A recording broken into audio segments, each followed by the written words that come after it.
இந்த கால சபைகள் சபைகளுக்கு தேவையான அநேக செய்திகள் அந்த 7 சபைக்குள்ள இருக்கு. ஆமென், ஹல்லேலூயா. அப்போ வேற சப்ஜெக்ட் நம்ம பார்க்கறதுக்கு முன்பாக இதை கொஞ்சம் நம்ம கிளியர் பண்ணிட்டா நல்லா இருக்கும். அந்த 7 சபையினுடைய லிஸ்ட் வெளிப்படுத்தல் 1ஆம் அதிகாரத்தில் இருக்கு.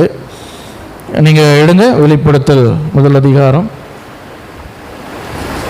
19ஆம் வசனம் நினைக்கிறேன், பாருங்க.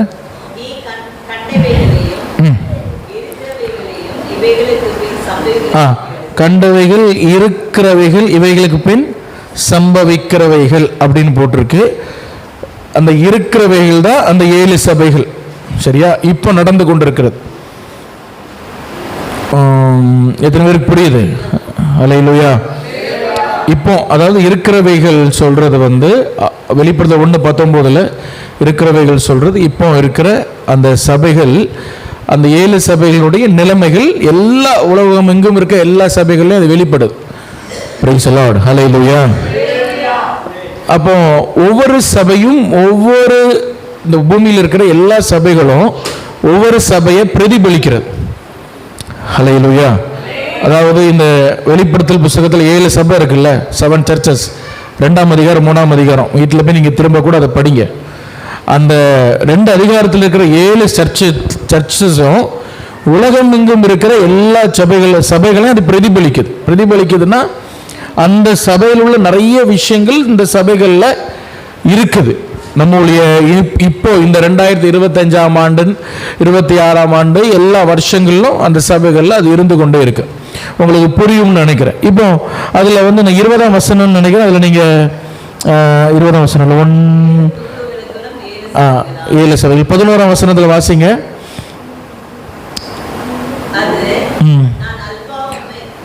ஆமா, அல்பாவும் ஒமேகாவும் பிந்தினவருமா இருக்கிறேன், புஸ்தகத்தில் எழுதி ஆசியாவில் இருக்கிற எபேசு,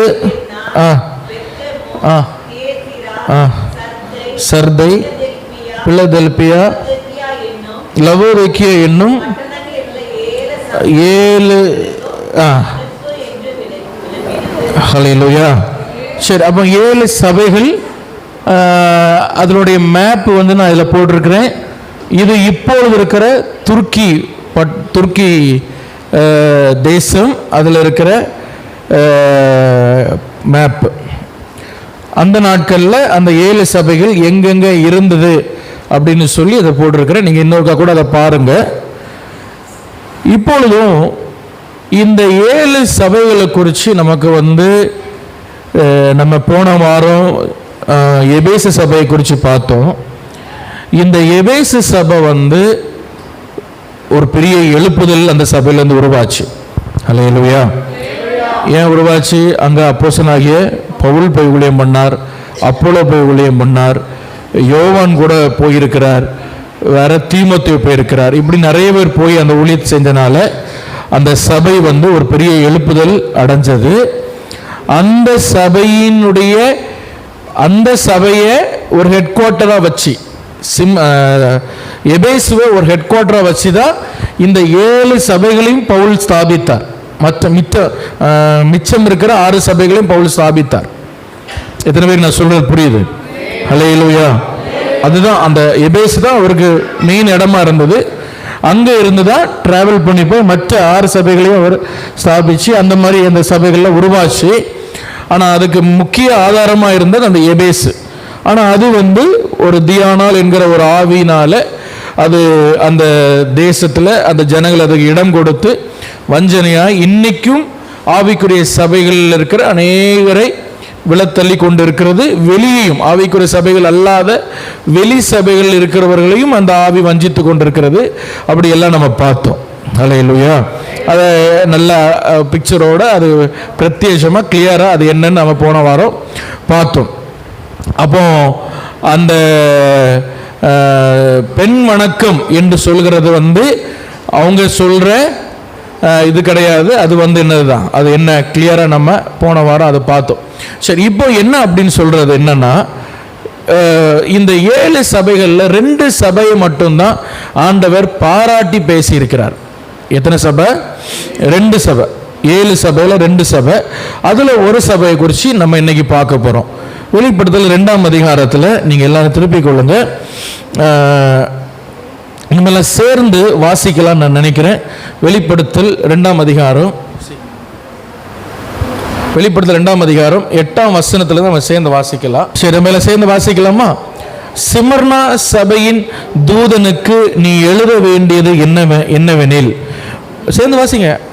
முந்தினவரும் பிந்தினவரும் மரித்தோரிலிருந்து பிழைத்தவருமானவர் சொல்கிறதாவது, உன் கிரியைகளையும் உன் உபத்திரவத்தையும் நீ ஐஸ்வர்யம் உள்ளவனாயிருந்தும் உனக்கு இருக்கிற தரித்திரத்தையும் தங்களை யூதர் என்று சொல்லியும் யூதராயிராமல் சாத்தானுடைய கூட்டமாக இருக்கிறவர்கள் செய்யும் தூஷணத்தையும் அறிந்திருக்கிறேன்.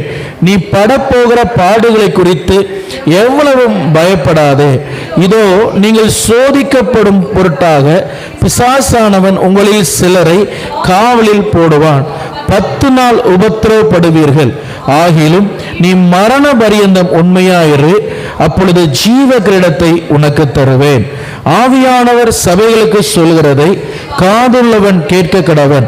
ஜெயம் கொள்கிறவன் 2ஆம் மரணத்தால் சேதப்படுவதில்லை என்று எழுது. ஒரு ஆமென் சொல்லுங்க. ஹல்லேலூயா.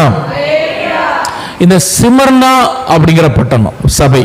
இந்த சபைக்கு பேர் சொல்லுங்க எல்லாரும் சொல்லுங்க. சிமர்னா. சின்ன பிள்ளைங்க எல்லாம் முன்னாடி வந்துடுறீங்களா? குழந்தைகள் முன்னாடி வந்து உட்காருங்க. ஃப்ரெண்ட் ரோல வந்து உட்காருங்க. சிமர்னா என்னெல்லாம காலெல்லாம். சரி, இப்போ நல்லா கவனிங்க. இந்த சிமர்னா சபையில் எப்படி ஒரு பெரிய மாற்றம் வந்தது, இந்த சபை இப்போ எப்படி இருக்குது, அந்த பட்டணம் எப்படி இருக்குது அப்படின்னு நம்ம பார்க்க போறோம். ஆண்டவருடைய பரிசுத்த நாமம் மகிமைப்படட்டும். ஹல்லேலூயா. சரி, இப்போ அந்த சிமர்னா பட்டணம் இன்னைக்கு அந்த பட்டணத்துக்கு பேர் மாத்திட்டாங்க. நிறைய ஊர்களில் பேர் மாற்றுவாங்க. நீங்கள் கேள்விப்பட்டிருக்கீங்களா? நம்ம ஊர்லேயே நம்ம ஜெனரேஷன்லேயே சில கிராமங்களுக்கு ஊருக்கெல்லாம் பேர் என்ன பண்ணிடும், மாறிடும், பேர் மாறிடும். இந்த சிமர்னா அப்படிங்கிற அந்த பட்டணத்துக்கு இப்போ இருக்கிற பேர் இஸ்மீர். இஸ்மீர், எல்லாரும் சொல்லுங்க. இஸ்மீர். அது பார்க்க இப்படி தான் இருக்கும். அந்த பட்டணம் பார்க்க இப்படி தான் இருக்கும். பாருங்க எப்படி இருக்கு, எப்படி இருக்கு சொல்லுங்க. எவ்வளோ அழகா இருக்கு பாருங்க. ஹல்லேலூயா. இன்னைக்கு துருக்கியில் இருக்கிற இஸ்மீர் பட்டணம் அதுதான் அன்னைக்கு இருந்த சிமர்னா. இஸ்மீர் என்று சொல்ற பட்டணம். அந்த அந்த செழிப்பு, அந்த பட்டணம் இவ்வளவு செழிப்பா இருக்கு, இவ்வளோ ஆசீர்வாதமா அந்த பட்டணம் பார்க்க பாருங்க, இவ்வளோ அழகா இருக்கு பாருங்க. இது அந்த பட்டணத்தினுடைய, நான் அந்த மேப்ல காணிச்சது மாதிரி அதுவும் ஒரு கடற்கரை ஓரமாய் துறைமுகம் ஓரமாய் இருக்கிற ஒரு பட்டணம். அந்த இஸ்மீர் சிமர்னா பட்டணம் எப்படி இருக்கு பாருங்க. அந்த ரோட்ஸ், அந்த பில்டிங்லாம் பாருங்க, எவ்வளவு டெவலப்டு சிட்டியா, எவ்வளவு அழகா அந்த பட்டணம் இருக்கு. இந்த பட்டணம் இவ்வளவு ஆசீர்வாதமாக காணப்படுவதற்கு காரணம் என்ன, அது நம்ம முக்கியமா இன்னைக்கு பார்க்க போறோம். ஹல்லேலூயா. அப்படி பார்க்கும் பொழுது நம்முடைய வாழ்க்கையின் ஆசீர்வாதத்தின் ரகசியத்தை நம்ம என்ன பண்ணிக்கலாம், கற்றுக்கொள்ளலாம். நான் சொல்றது புரியுதா? இந்த பட்டணம் இவ்வளோ ஆசீர்வாதமா இருக்கிறதுக்கான காரணம் என்னன்னு கண்டுபிடிச்சா நம்ம வாழ்க்கையில் உள்ள ஆசீர்வாதத்திற்கான ரகசியத்தை நம்ம என்ன பண்ணலாம், கண்டுபிடிக்கலாம். சரியா? இது கொஞ்சம் கஷ்டமான சில சூழ்நிலைகள் இந்த சபை சந்தித்திருக்கிறது. நீங்கள் இப்போ வாசிக்கும் போதே நீங்கள் புரிஞ்சிருப்பீங்க என்ன என்ன சூழ்நிலைகள் அந்த சபை போயிருக்கு. நீ படப்போகிற பாடுகளை குறித்து என்ன பண்ணாத, பயப்படாத, உபத்திரவப்படுவீர்கள் அப்படின்னு ஆண்டவர் சொன்னார். ஹல்லேலூயா. பயப்படாதே, உனக்கு உபத்திரவமே இருக்காதுன்னு ஆண்டவர் சொல்லலை சிமர்னா சர்ச்சுக்கு. நான் என்ன நினைக்கிறேன், என்ன விசுவாசிக்கிறேன், என்ன ஆசைப்படுறேன் அப்படின்னா, நம்ம இங்க இருக்கிற இவ்வளவு பேரும் இந்த சிமர்னா சபையினுடைய அம்சங்கள் இல்லைன்னா சாராம்சங்கள் இல்லைன்னா ஒரு பிரதிபலிப்பு நம்ம வாழ்க்கையில் இருக்கணும். ஹல்லேலூயா, ஹல்லேலூயா. எத்தனை பேருக்கு நான் சொல்றது புரியுது? சில பேருக்கு இது புரியாத மாதிரி எனக்கு தோணும். எனக்கு தான் அப்படி தோணுதா, இல்லை உங்களுக்கு புரியுதா? ஏன்னா நம்ம மக்கள் எல்லாம் வசனம் எடுத்துமா, அப்புறம் என்ன, உடனே ஒரு வாக்குத்தத்தம், உடனே 4-5 பேர் என்ன பண்ணுவாங்க, கை தட்டுவாங்க. அதுக்கப்புறம் 4-5 வசனம், பிளெஸ்ஸிங்கான வசனம், 2 இயேசு சம்பவத்தில் 2 கதை, சங்கீதத்தில் 2 வசனம் சொல்லி முடிச்சோன்னா நமக்கு முடிஞ்சு செய்தி. இப்படி கேட்டு பழகிட்டனால இப்படி இருக்கீங்களா? ஆனால் எனக்கு தெரியல. ஆனால் நீங்கள் கொஞ்சம் நம்ம சில விஷயங்கள் மாற்றிக்கொள்றது நல்லது. ஹல்லேலூயா. அப்போ பைபிளில் உள்ள சில ரகசியங்கள், மறைபொருள்கள் நமக்கு தெரியணும். அதுக்கு தான் இவ்வளோ சிரமப்பட்டு உங்களுக்காக இதை ஆண்டவர் ஆயத்தம் பண்ணி நமக்கு தர்றார். ஹல்லேலூயா. அப்போ நீங்கள் இதனுடைய காரியங்கள் புரியணும். எப்போவுமே நம்ம ஆண்டவர் உன்னை தேற்றுவார், ஆண்டவர் உன்னை ஆசீர்வதிப்பார், உயர்த்துவார், இதே செய்திகளை கேட்டுட்டு இருந்தோம்னா நம்ம வாழ்க்கை ஆசீர்வதிக்கப்படாது. பேசுகிறவங்க லைஃப் தான் நல்லா இருக்கும், கேட்குறவங்க நல்லா ஆசீர்வதிக்கப்படணும்ல. ஆமாம், நான் ஆமாவா இல்லையா? ஓப்பனாக சொல்கிறதுதான் உண்மை. சும்மா மக்களை ஏமாற்றிட்டு ஆசீர்வதிப்பார், உயர்த்துவார்னு சொல்லிட்டு உள்ள காணிக்கை வாங்கி பாக்கெட்டில் போட்டுட்டு போகிறதுக்கு அல்ல, அது ஊழியம் இல்லை. அப்படி தானே? இப்போ நீங்கள் ஆசீர்வதிக்கப்படணும், நீங்கள் உங்கள் வாழ்க்கையில் மாற்றம் வரணும். அதுக்கு என்ன செய்யணும்? அது முக்கியம். சும்மா அப்படி இருக்கிறவங்க எல்லாருக்கும் ஆண்டவர் ஆசீர்வாதம் எடுத்து தந்துடுவாரா கையில்? அப்படி பார்த்தா உலகத்தில் எல்லாருமே ஆசீர்வாதமாக இருக்கணுமே. ஏன் குறிப்பிட்ட மக்களை மட்டும், தேவ பிள்ளைகளை மட்டும் ஆண்டவர் உயர்த்துகிறார், மேன்மைப்படுத்துகிறார்? சில பேருக்கு அந்த மேன்மை ஏன் கிடைக்கல? அப்போ பைபிளில் இருக்கிற சில ரகசியங்களை நம்ம கண்டுபிடிக்கணும், கற்றுக்கொள்ளணும். ஹல்லேலூயா. அப்போ அந்த ஆர்வத்தோடு நீங்கள் உட்கார்ந்து இருந்தீங்கன்னா வசனம் தானா வரும், தாராளமாக வரும். சரி, அப்போ இங்கே பாருங்க, இது அந்த பட்டணம் எவ்வளவு செழிப்பாக இருக்கு. இன்னொரு பிக்சர் கூட காட்டுறேன். இது பக்கத்தில் பாருங்க, அழகா பக்கத்தில் ஒரு லான் ஒன்று வச்சிருக்கிறாங்க. லான், இந்த புல்வெளி ஒன்று. அது இது இந்த பக்கத்தில், இடது பக்கத்தில் இருக்கிறது அந்த காலத்தில் இருந்த அந்த சிமர்னா பட்டணம். இடிபாடுகள் அப்படியே மெயின்டைன் பண்ணி அழகா வச்சிருக்கிறாங்க. ஹல்லேலூயா. இந்த பட்டணத்தில் சில பூமி அதிர்ச்சி எல்லாம் வந்தது, ஆனாலும் அந்த பட்டணம் இன்னும் செழிப்பா ஆசீர்வாதமா ஆண்டவர் வச்சிருக்கிறார். அந்த பட்டணம் அப்படி அந்த இடிபாடுகள் எல்லாம் மெயின்டைன் பண்ணாலும் அந்த பட்டணம் ஒரு டெவலப்டு சிட்டியாக தான் இருக்கு. நான் சொல்றது எத்தனை பேர் புரியுது? இப்போ போன வாரம் நான் உங்களுக்கு எபேசு பட்டணத்தை காமிச்சேன். அங்கேயும் இடிபாடு இருக்கு, ஆனால் அந்த பட்டணத்தில் ஒண்ணுமே செய்ய முடியல. அந்த பட்டணம் அப்படியே இடிஞ்சு ஒரு சபிக்கப்பட்ட நிலையில அது இருக்கு. நீங்க கவனிச்சிருப்பீங்க. ஹல்லேலூயா. அந்த பட்டணத்துக்கு மேல ஒரு சாபம் இருக்கு. காரணம், அந்த ஆவிக்கு அவங்க கொடுத்த இடம் கொடுத்ததுனால, அந்த தியானாலின் ஆவிக்கு இடம் கொடுத்ததுனால இந்த சாபம். இப்போ இந்த பட்டணத்தை டெவலப் பண்ண மாதிரி அந்த பட்டணத்தை யாராவது ஒருவர் பல கோடிகள் செலவு பண்ணி டெவலப் பண்ணியிருக்கலாமே, ஏன் பண்ண முடியல? ஆண்டவர் கப்பர்நகூமுக்கு இதே சாபத்தை கொடுத்தார். இந்த எபேசு கொடுத்த சாபம் நீங்க பைபிள்ல படிச்சிருக்கலாம். வானம் பரியந்தம் உயர்த்தப்பட்ட கப்பர்நகூமே, நீ பாதாள பரியந்தம் தாழ்த்தப்படுவாய். உன்னில் செய்யப்பட்ட அற்புத அடையாளங்கள் அது சோதோம் கொமோராவில் செஞ்சிருந்தா அந்த ஜனங்கள் மனம் திரும்பி இருப்பாங்க. இனி நீ எழும்ப மாட்டான்னு ஆண்டவர் சொல்லிட்டாரு. வருஷம் இயேசு சொன்னது 2000 வருஷத்துக்கு முன்னாடி. இப்போ வருஷம் 2025 ஆச்சு. இன்னும் அந்த கப்பர்நகூம் பட்டணம் நீங்க போனீங்கன்னா, இஸ்ரவேல் போனீங்கன்னா இடிஞ்சுதான் கிடக்கு. அங்க ஒன்றும் செய்ய முடியல. பக்கத்தில் இருக்கிற எல்லாம் டெவலப்டா இருக்கு. அங்க இஸ்ரவேல்ல இருக்கிற ஞானிகள் மாதிரி, அந்த யூதர்கள் மாதிரி ஞானிகள் உலகத்தில் வேற எங்கும் கிடையாது. 90% நம்ம உலகத்துக்கு கிடைச்ச சயின்டிஸ்ட் எல்லாருமே யூதர்கள் தான். ஆல்பர்ட் ஐன்ஸ்டீன்ல இருந்து எல்லாருமே யூதர்கள் தான். ஆனா அவங்களால கூட அந்த பட்டணத்தை எழுப்ப முடியும். ஏன்னா அந்த கப்பர்நகூம்ல ஒரு சாபம் இயேசு சொல்லிட்டு போனார். ஏன்னா இயேசுக்கு ஹெட் குவார்டரா இருந்து அந்த பட்டணத்தை அவ்வளவு தூரம் ஆண்டவர் நேசிச்சார். ஆனா அவங்க ஆண்டவரை கடைசியில ஒரு செருப்பு மாதிரி கூட மதிக்கல ஆண்டவரை. ஹல்லேலூயா. அதே மாதிரி தான் எபேசு ஒரு ஹெட் குவார்டரா வச்சு பவுல் ஊழியம் பண்ணார். ஒரு 6 சபைகளை ஃபவுண்ட் பண்ணி அந்த சபைகளுக்கு எபேசுல இருந்து பல நிருபங்கள், கொரிந்த நிருபங்கள் எபேசுல இருந்து எழுதினதுதான். ஆனா பிறகு அந்த எபேசுல பாருங்க, அவர் போனதுக்கு அப்புறம் என்னாச்சு? ஹல்லேலூயா. அதனால அந்த அந்த அந்த சாபம் அந்த பட்டணங்கள் மேல இருக்கு. ஆனா இது அப்படி இல்லை. இது பல பாடுகளை கடந்து வந்த ஒரு பட்டணம். ஆனா இன்னைக்கு கர்த்தர் ஒரு பக்கம் அந்த பழைய ரிமெம்பரன்ஸா அந்த இடிபாடுகள் இருந்தாலும் அந்த பட்டணம் ஆசீர்வதிக்கப்பட்ட நிலைமையில தான் இருக்கு. ஹல்லேலூயா. அதில் நீங்க இன்னொரு வசனம் கூட வாசிக்கலாம். அந்த 9ஆம் வசனத்தில் நீங்க ஒரு வார்த்தை வாசிக்கலாம். வாசிங்க 9ஆம் வசனம். உன் கிரியைகளையும் உன் உபத்திரவத்தையும் நீ ஐஸ்வர்யம் உள்ளவனாக இருந்தும் உனக்கு இருக்கிற தரித்திரம். இந்த வார்த்தை ஒரு ஆச்சரியமான ஒரு வார்த்தை, கொஞ்சம் புரியாத ஒரு வார்த்தை.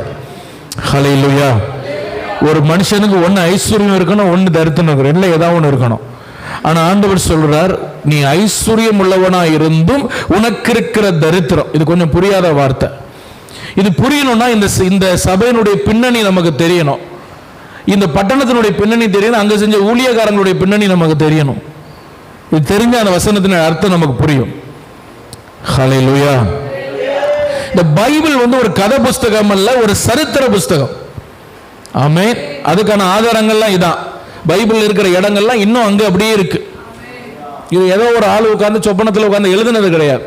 இது 1500 வருஷ சரித்திரம் உள்ள உட்கார்ந்து இருக்கு. நம்ம ஒரு சின்ன புக்கை கையில் வச்சிருக்கனால நம்ம அதுக்கு சில பேருக்கு அருமை புரியல.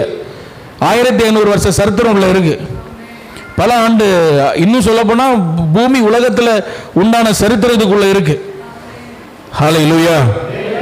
அப்போ இதில் நீங்க பார்க்கும் பொழுது பைபிளை சும்மா ஏதோ வாக்கு தத்துவத்திற்காக ஏதோ வாசிக்க கூடாது. பைபிளை உட்கார்ந்து ஆராய்ச்சி பண்ண உங்க வாழ்க்கையை ஒப்பு கொடுங்க. ஹல்லேலூயா.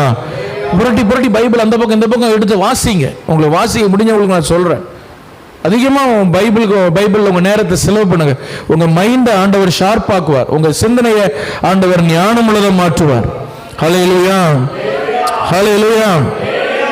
பைபிள் பேதைகளை அது என்ன செய்கிறதா, அது ஞானிகளாக அது மாற்றுகிறது. Praise the Lord. ஹல்லேலூயா.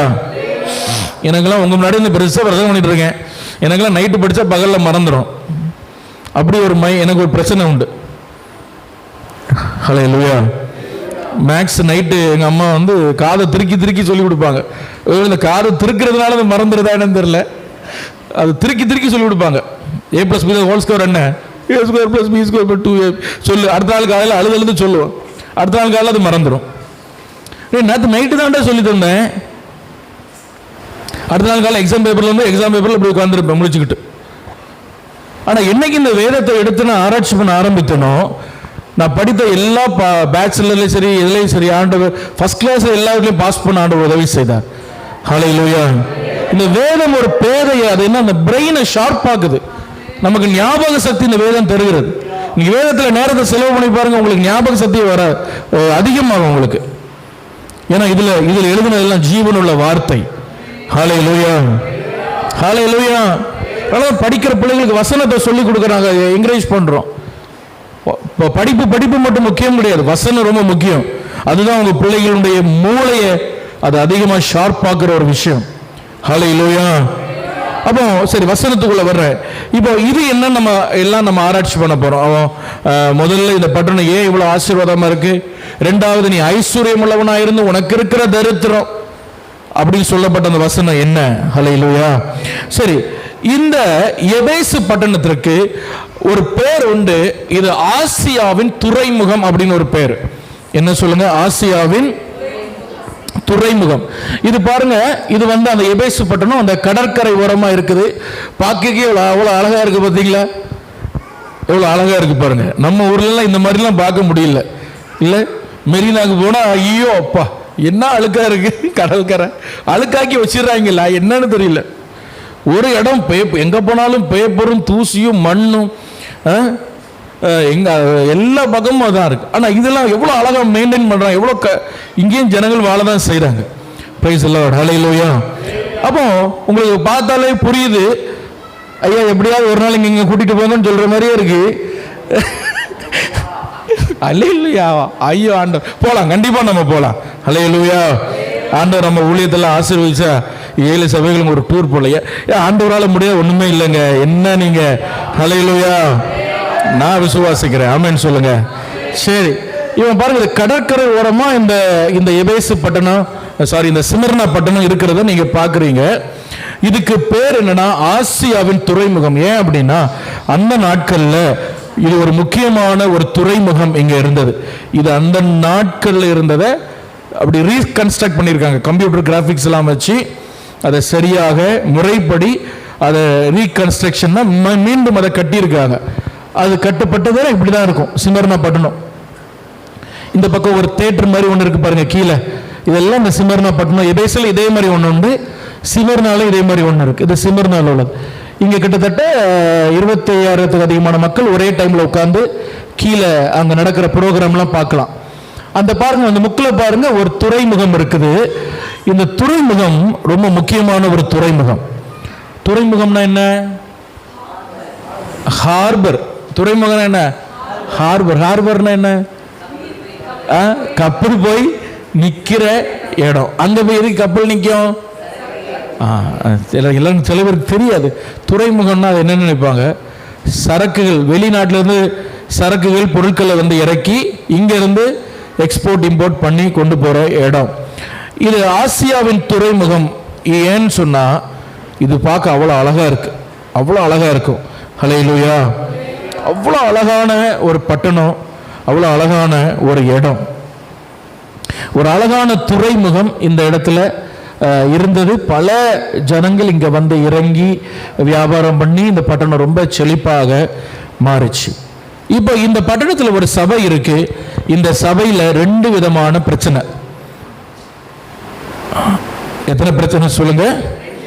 2 விதமான பிரச்சனை. ஒன்று என்னன்னா, அங்க வாழ்ந்த சில யூதர்கள், இஸ்ரவேல்ல இருந்து யூதர்கள் பல இடத்துக்கு சிதறப்பட்டாங்க. கொஞ்சம் பேர் சிமர்னாவிலும் இருந்தாங்க. அங்க வாழ்ந்த யூதர்கள் ரட்சிக்கப்பட்ட ஆவிக்குரிய கிறிஸ்தவர்களை அவர்கள் ஏற்றுக்கொள்ளல. ஹல்லேலூயா. ரட்சிக்கப்பட்ட ஆவிக்குரிய கிறிஸ்தவர்கள் என்ன பண்ணல? ஏற்றுக்கொள்ளல. நீங்க விருத்த சேதனம் பண்ணணும், மோசையின் நியாயப்பிரமாணத்தெல்லாம் பின்பற்றணும், இயேசு தெய்வம் அல்ல, பிதா ஒருவர் தான் தெய்வம், யெகோவா மட்டும்தான் தெய்வம் அப்படின்னு சொல்லி இந்த கிறிஸ்தவர்களுக்கு அதிகமான பிரச்சனை கொடுத்தாங்க. 2வது, அங்க இருக்க யூதர் இல்லாத ஜனங்கள். இந்த யூதர் இல்லாதவங்க என்ன பண்ணாங்கன்னா, அங்க இருக்கிற ரோம அரசர்கள், எம்பரர் வர்ஷிப் சொல்லுவாங்க, ரோம அரசர்களை ஆராதித்தாங்க. ஹல்லேலூயா. அப்ப யூதர்கள் என்ன பண்ணாங்க? இயேசு தெய்வம் அல்ல, பிதா ஒருவர் தான் தெய்வம், இல்லை யெகோவா மட்டும்தான் தெய்வம், இயேசு தெய்வம் ஏற்றுக்கொள்ள முடியாது. இந்த கிறிஸ்தவர்களுக்கு பயங்கர பிரச்சனைகளை கொடுத்தாங்க. இன்னொரு பக்கம் ரட்சிக்கப்படாத இந்த யூதர்கள் இல்லைன்னா ரட்சிக்கப்படாத இந்த புறஜாதிகள் என்ன பண்ணாங்கன்னா, ரோம அரசர்களை எல்லாம் ஆராதித்து கொண்டு அந்த வணக்கத்தை இவங்களுக்கு கொடுத்து சொல்லி கொண்டிருந்தாங்க. ஹல்லேலூயா. நீங்க கண்டிப்பா இந்த ரோம அரசர்கள் எல்லாம் ஆராதிக்கணும், ரோம தலைவர்கள் எல்லாம் ஆராதிக்கணும், ரோம மன்னர்கள் ஆராதிக்கணும். பயங்கரமான பிரச்சனை, பயங்கரமான போராட்டம். ஹல்லேலூயா. இவங்க சபையில கூடி ஆராதிக்க முடியாது, அவ்வளவு போராட்டங்கள் இவர்கள் சந்தித்து கொண்டிருந்தார்கள். ஹல்லேலூயா. ஒரு தேவ பிள்ளைக்கு எப்பொழுதுமே 2 இடத்துல இருந்து பிரச்சனை வரும். ஒரு ஆவிக்குரிய பிள்ளைக்கு எப்பொழுதுமே ரட்சிக்கப்பட்டவங்களாலையும் ரட்சிக்கப்படாதவர்களாலையும் 2 இடத்துல இருந்து அவர்களுக்கு ஒரு உபத்திரம் வரும். எத்தனை பேருக்கு நான் சொல்றது புரியுது? ஹல்லேலூயா. ஹல்லேலூயா. ரட்சிக்கப்பட்டவர்களுக்கு ரட்சிக்கப்பட்டவர்களாலையும் ரட்சிக்கப்படாதவர்களாலையும் உபத்திரம் வரும். அந்த உபத்திரம் அதிகமா யாருக்கு வந்ததுன்னா இந்த சிமர்னால உள்ளவங்களுக்கு வந்தது. Praise the Lord. ஹல்லேலூயா. சரி, இப்போ இந்த சிமர்னால உள்ள யூதர்களுக்கு ஒரு பெயர் கொடுத்திருந்தாங்க. ஆண்டவர் அதில் சொல்லியிருப்பார். அந்த வசனத்தை திரும்பவும் நான் வாசிக்கும் பொழுது 9ஆம் வசனத்தில் நடுப்பகுதியில், தங்களை யூதர் என்று சொல்லியும் யூதராய் இராமல் சாத்தானுடைய கூட்டமாய் இருக்கிறவர்கள் அப்படின்னு போட்டிருக்கு. இந்த சாத்தானுடைய கூட்டத்தை ஆங்கிலத்தில் சினகாக் ஆஃப் சேட்டன் போட்டிருக்கு. பைபிள், இங்கிலீஷ் பைபிள் அப்படிதானே போட்டிருக்கு. சினகாக் ஆஃப் சேட்டன் அப்படின்னா ஜெப ஆலயத்தின், பிசாசுனுடைய ஜெபாலயம், சாத்தானுடைய ஜெபாலயம்னு போட்டிருக்கு. ஹல்லேலூயா. இப்ப என்ன அப்படி விஷயம்னா, இந்த யூதர்கள் ஒரு சாத்தானுடைய கூட்டமாக தான் அங்க இருந்தாங்க இந்த எபேசு சபைக்கு. ஒரு சாத்தானுடைய கூட்டமாக தான் இருந்தாங்க. அவங்க உண்மையா ஆண்டவரையும் பின்பற்றல, நியாயப்பிரமாணத்தையும் பின்பற்றல, எதையும் பின்பற்றல. சும்மா பேருக்கு ஒரு யூதர். ஹல்லேலூயா. என்னதுங்க சொல்லுங்க சொல்லுங்க. பேருக்கு ஒரு யூதனா இருந்துவிடும். எதையுமே ஒழுங்கா பின்பற்றல, எதையுமே ஒழுங்கா செய்யல. ஆண்டவரையும் ஒழுங்கா பின்பற்ற மாட்டாங்க, இயேசுவை ஏற்றுக்கொள்ள மாட்டாங்க, நியாயப்பிரமாணத்தை பேருக்கு மட்டும் விருத்த சேதனம் பண்ணி நான் ஒரு யூதன்னு சொல்லி பயங்கரமான குடைச்சலையும் பிரச்சனையும் இந்த சிமர்னா சபைக்கு கொடுத்து கொண்டிருந்தாங்க. இப்பொழுது இந்த காலகட்டத்தில் இந்த சிமர்னாவில் பாலிகார்ப் என்று சொல்ற ஒரு தேவ மனிதர் வந்து ஊழியம் செய்தார். இவருக்கு பேர் என்ன சொல்லுங்க? பாலிகார்ப். ஹல்லேலூயா. சத்தமா சொல்லுங்க, இவர் பேர் சொல்லுங்க. பாலிகார்ப். இவர் வந்து இந்த சிமர்னா சர்ச்சின் பாஸ்டரா வந்தார். இவர் யார் அப்படின்னா, யோவான் இருக்கார்ல, பத்மு தீவுல யோவான் சீசன் சொன்னோம்ல, இந்த யோவானுடைய டிசைபிள், யோவானுடைய சீசன். இவர் யோவான் மூலமா இயேசு கிறிஸ்துவை ஏற்றுக்கொண்டவர். ஹல்லேலூயா. அவர் ஹல்லேலூயா சொல்லுங்க. சரி, இப்போ இந்த பாலிகார்ப் பல வருஷம் அங்க ஊழியம் செய்தார். அப்போ ஒரு நாள் இவர் அதிகமா இந்த இயேசுவை பத்தி பிரசங்கம் பண்றதுனால இவரை அரெஸ்ட் பண்ணிடணும், இவரை கொன்னுறணும் அப்படின்னு அந்த ரோம அரசாங்கம் அன்னைக்கு முடிவெடுத்தது. இந்த இடம் எல்லாம் ரோம கட்டுப்பாட்டில் தான் இருந்த அந்த துருக்கி பட்டணம் எல்லாம் ரோமர்களுடைய கட்டுப்பாட்டுக்குள்ள தான் இருந்து. அப்போ இந்த 7 சபைகளும் இந்த ரோம கட்டுப்பாட்டுக்குள்ள தான் இருக்கு. இந்த ரோம கடவுள்களை இல்லைன்னா ரோம எம்பரர்களை, ரோமர்களுடைய அந்த ராஜாக்களை, அரசர்களை வணங்குறதுக்கு இந்த பாலிகார்ப் விட மாட்டேங்கிறான் ஜனங்களை. Praise the Lord. ஹல்லேலூயா. ஒன்றும் இல்லை, ரொம்ப அவங்களுக்கு ரோம கடவுளை ஆராதிக்கணும்னா ரொம்ப கஷ்டம் கிடையாது. என்ன தெரியுமா? ரோட்ல போகும் பொழுது வழியில் அந்த ரோம தெய்வம் இருக்கும், இல்லைன்னா அந்த அன்னைக்கு ஆளுகை பண்ற அந்த ராயனுடைய சிலை இருக்கும். அந்த சிலையை வச்சிருப்பாங்க. முன்னாடி வந்து சின்ன ஒரு பிளேட் மாதிரி இருக்கும். நீங்க சாம்பிராணி போட்டால் புகை வரும்ல, அந்த மாதிரி ஒரு பொடி மாதிரி வச்சிருப்பாங்க. அது போட்டா அதுல இருந்து புகை வரும். அந்த பொடி அப்படி போட்டோன்னு அந்த புகை அப்படியே அந்த சிலைக்கு முன்னாடி எழும்போம். கையை 2 உயர்த்தி உங்களை நான் ஆராதிக்கிறேன் அப்படின்னு சொல்லிட்டு போயிட வேண்டியது. வேற ஒண்ணுமே கிடையாது. நம்மள மாதிரி 3 மணி நேரம் உட்கார்ந்துருக்கேன், 10 நிமிஷத்துல வேலை முடிஞ்சிடும். ஆமீன். ஹல்லேலூயா. இவ்வளவு சிம்பிளான விஷயம் தான். ஆனா இந்த பாலிகார்ப் வந்து ரொம்ப தைரியமா, இவர் மரிக்கும் போது இவருக்கு 86 வயசு. எத்தனை வயசு? இவர் ரொம்ப தைரியமா யாரையுமே, அவர் அக்னி மாதிரி தான். அவரை வந்து யாரும் தொடவும் முடியல. அதே நேரத்தில் இந்த 86 வருஷம் பயங்கர ஊழியம், இவருடைய ஊழியம் எல்லாம் ஒரு குறிப்பிட்ட ஜனங்களை வந்து ஆண்டவர் பக்கம் திருப்பிக்கிட்டாரு. இவங்க ரோம அரசர்களை வணங்கக்கூடாது, ரோம தெய்வங்களை வணங்கக்கூடாது, இயேசுதான் தெய்வம்னு இவர் ஆணித்தரமா பிரசங்கித்தார். இவர் அவ்வளவு தைரியமா ஆண்டவருக்காக வாழ்ந்தார். ஹல்லேலூயா. அப்ப இவர் அரெஸ்ட் பண்ணணும்னு சொல்லி ஒரு நியூஸ் வருது. இவர் சொன்னாரு, என்னை அரெஸ்ட் பண்ணி கொள்ளுங்க, நான் இங்கே பூமியில் இருந்தா நான் ஆண்டவருக்காக ஊழியம் செய்வேன், மரித்து போனா ஆண்டவரோடு இருக்க போறேன், இவ்வளவுதான் விஷயம் அப்படின்னு அவர் தைரியமா இருந்தார். ஆனா ஒரு சில கிறிஸ்தவர்கள் எல்லாம் இவரை கூப்பிட்டு, ஐயா நீங்க எங்களுக்கு வேணும் உயிரோட, நீங்க இன்னும் கொஞ்சம் வருஷம் எங்களோட இருக்கணும், நீங்க தயவு செஞ்சு பக்கத்தில் ஒரு பட்டணம் இருக்கு அங்க போயிருங்கன்னு சொல்லி அந்த சிட்டியில கொண்டு இவரை வச்சிருந்தாங்க பாதுகாப்பா. இந்த ரோமர்களுக்கு மறைத்து கண்ணுக்கு மறைச்சு வச்சிருந்தாங்க. ஒரு நாள் இந்த பாலிகார்ப் தூங்கி, இதெல்லாம் பைபிள் இல்லை, சரித்திரம், சரியா? தூங்கி கொண்டிருக்கும் போது அவருக்கு ஒரு சொப்பனம் வருது. அவருடைய தலையணை, பில்லோ இருக்குல்ல, தலையணை வந்து எரியிற மாதிரி ஒரு சொப்பனம் வருது. ஹல்லேலூயா. அந்த சொப்பனம் வருது. நல்லா கவனிங்க, ஆண்டவர் நமக்கு கொடுக்கிற சொப்பனங்கள் ஆவிக்குரிய அர்த்தங்கள் அநேக சொப்பனங்கள்ல இருக்கும். நம்ம ரொம்ப கவனமா இருக்கணும். இரவு நேரங்களில் நல்ல ஜெபம் பண்ணிட்டு படுக்கணும். சில நேரங்களில் சில எச்சரிப்பு ஆண்டவர் நமக்கு சொப்பன வழியை தருவார். சில ஆவிக்குரிய விளக்கங்கள் நம்ம சொப்பன வழியை தருவார். நம்ம ஜெபம் பண்ணாம படுக்கிறதுனால பிசாசு அந்த சொப்பனத்தை திருடி விடுவான். நமக்கு காலையில் எழும்பி ஏதோ ஒன்று பார்த்தோன்னு ஞாபகம் இருக்கும், ஆனா என்ன பார்த்தோன்னு ஞாபகம் இருக்காது. எல்லா நாளும் நான் சொல்லல, சில குறிப்பிட்ட நாட்கள். ஹல்லேலூயா. சில நேரங்கள் ஆண்டவர் சொப்பனத்தின் வழியே எச்சரிப்பு தருவார். சொப்பனத்தின் வழியே எச்சரிப்பு தருவார். அந்த எச்சரிப்புனா ஒரு வார்னிங் மாதிரி இருக்கும். சில நேரங்களில் சில சில சர்ப்பம் வந்து கடிக்கிற மாதிரி இந்த மாதிரி வார்னிங்லாம் இருக்கும். இப்படிலாம் நீங்கள் எச்சரிப்பான சொப்பனங்கள்லாம் பார்த்தீங்கன்னா உடனே உபவாசம் பண்ணி ஜெபம் பண்ண ஆரம்பிச்சிடணும். நீங்க அப்படியே விட்டுட்டீங்கன்னு வைங்களேன், 2 மாசம் கழிச்சு இந்த பிரச்சனை உங்களுக்கு தொடரும். 2 மாசத்துக்கு அப்புறம் வர பிரச்சனையை ஆண்டவர் 2 மாசம் முன்னாடியே உங்க சொப்பனத்தில் உங்களுக்கு காண்பிச்சிருப்பார். நீங்க ஜோமனாம படுக்கிறதுனால உங்களுக்கு சில நேரங்கள்ல அந்த சொப்பனம் மறந்துடும். சில பேருக்கு அப்படியே ஞாபகம் இருந்தாலும் என்ன பண்ணுவாங்க, அதை பெருசா நினைக்க மாட்டாங்க. இப்படிதான் நிறைய பிரச்சனைகளுக்குள்ள தேவ பிள்ளைகள் போய் மாட்டிக்கொள்றது. ஆண்டவர் கொடுத்த வார்னிங்க அவங்களுக்கு என்ன பண்ண தெரியாது, அது ஒரு எச்சரிப்புன்னு அவங்களுக்கு தெரியாது. பிரைஸ் தி லார்ட், ஹல்லேலூயா. ஆனா எனக்கு ஊழிய அழைப்பு ஆண்டவர் தரும்பொழுது 2 வாரம் எனக்கு கண்டினியூஸா ஒரு நாள் கேப் விடாம எனக்கு சொப்பன ஆண்டவர் தந்தார். 2 வாரம் யோசிக்க முடியுதா? படுக்கும் பொழுதெல்லாம் ஒரு ஆவிக்குரிய சொப்பனம் எனக்கு வரும். ஹல்லேலூயா. பைபிள் காலேஜ் நான் 3 வருஷம் படிக்கும்போது நான் நினைக்கிறேன் ஒரு 50-60 சொப்பனமாக நான் பார்த்திருப்பேன். ஊழிய அழைப்பு சம்பந்தமா, ஊழிய விஷயமா, என்னுடைய வரங்கள் விஷயமா எல்லாமே சொப்பனம் தான். ஒன்றும் கூட தரிசனம்லாம் அது ரொம்ப ரேர் தான். ஜெபம் பண்ணும் பொழுது 90% சொப்பனம் தான். நைட்டு தூங்கும் போது எல்லாம் சொப்பனம் தான் வரும். ஹல்லேலூயா.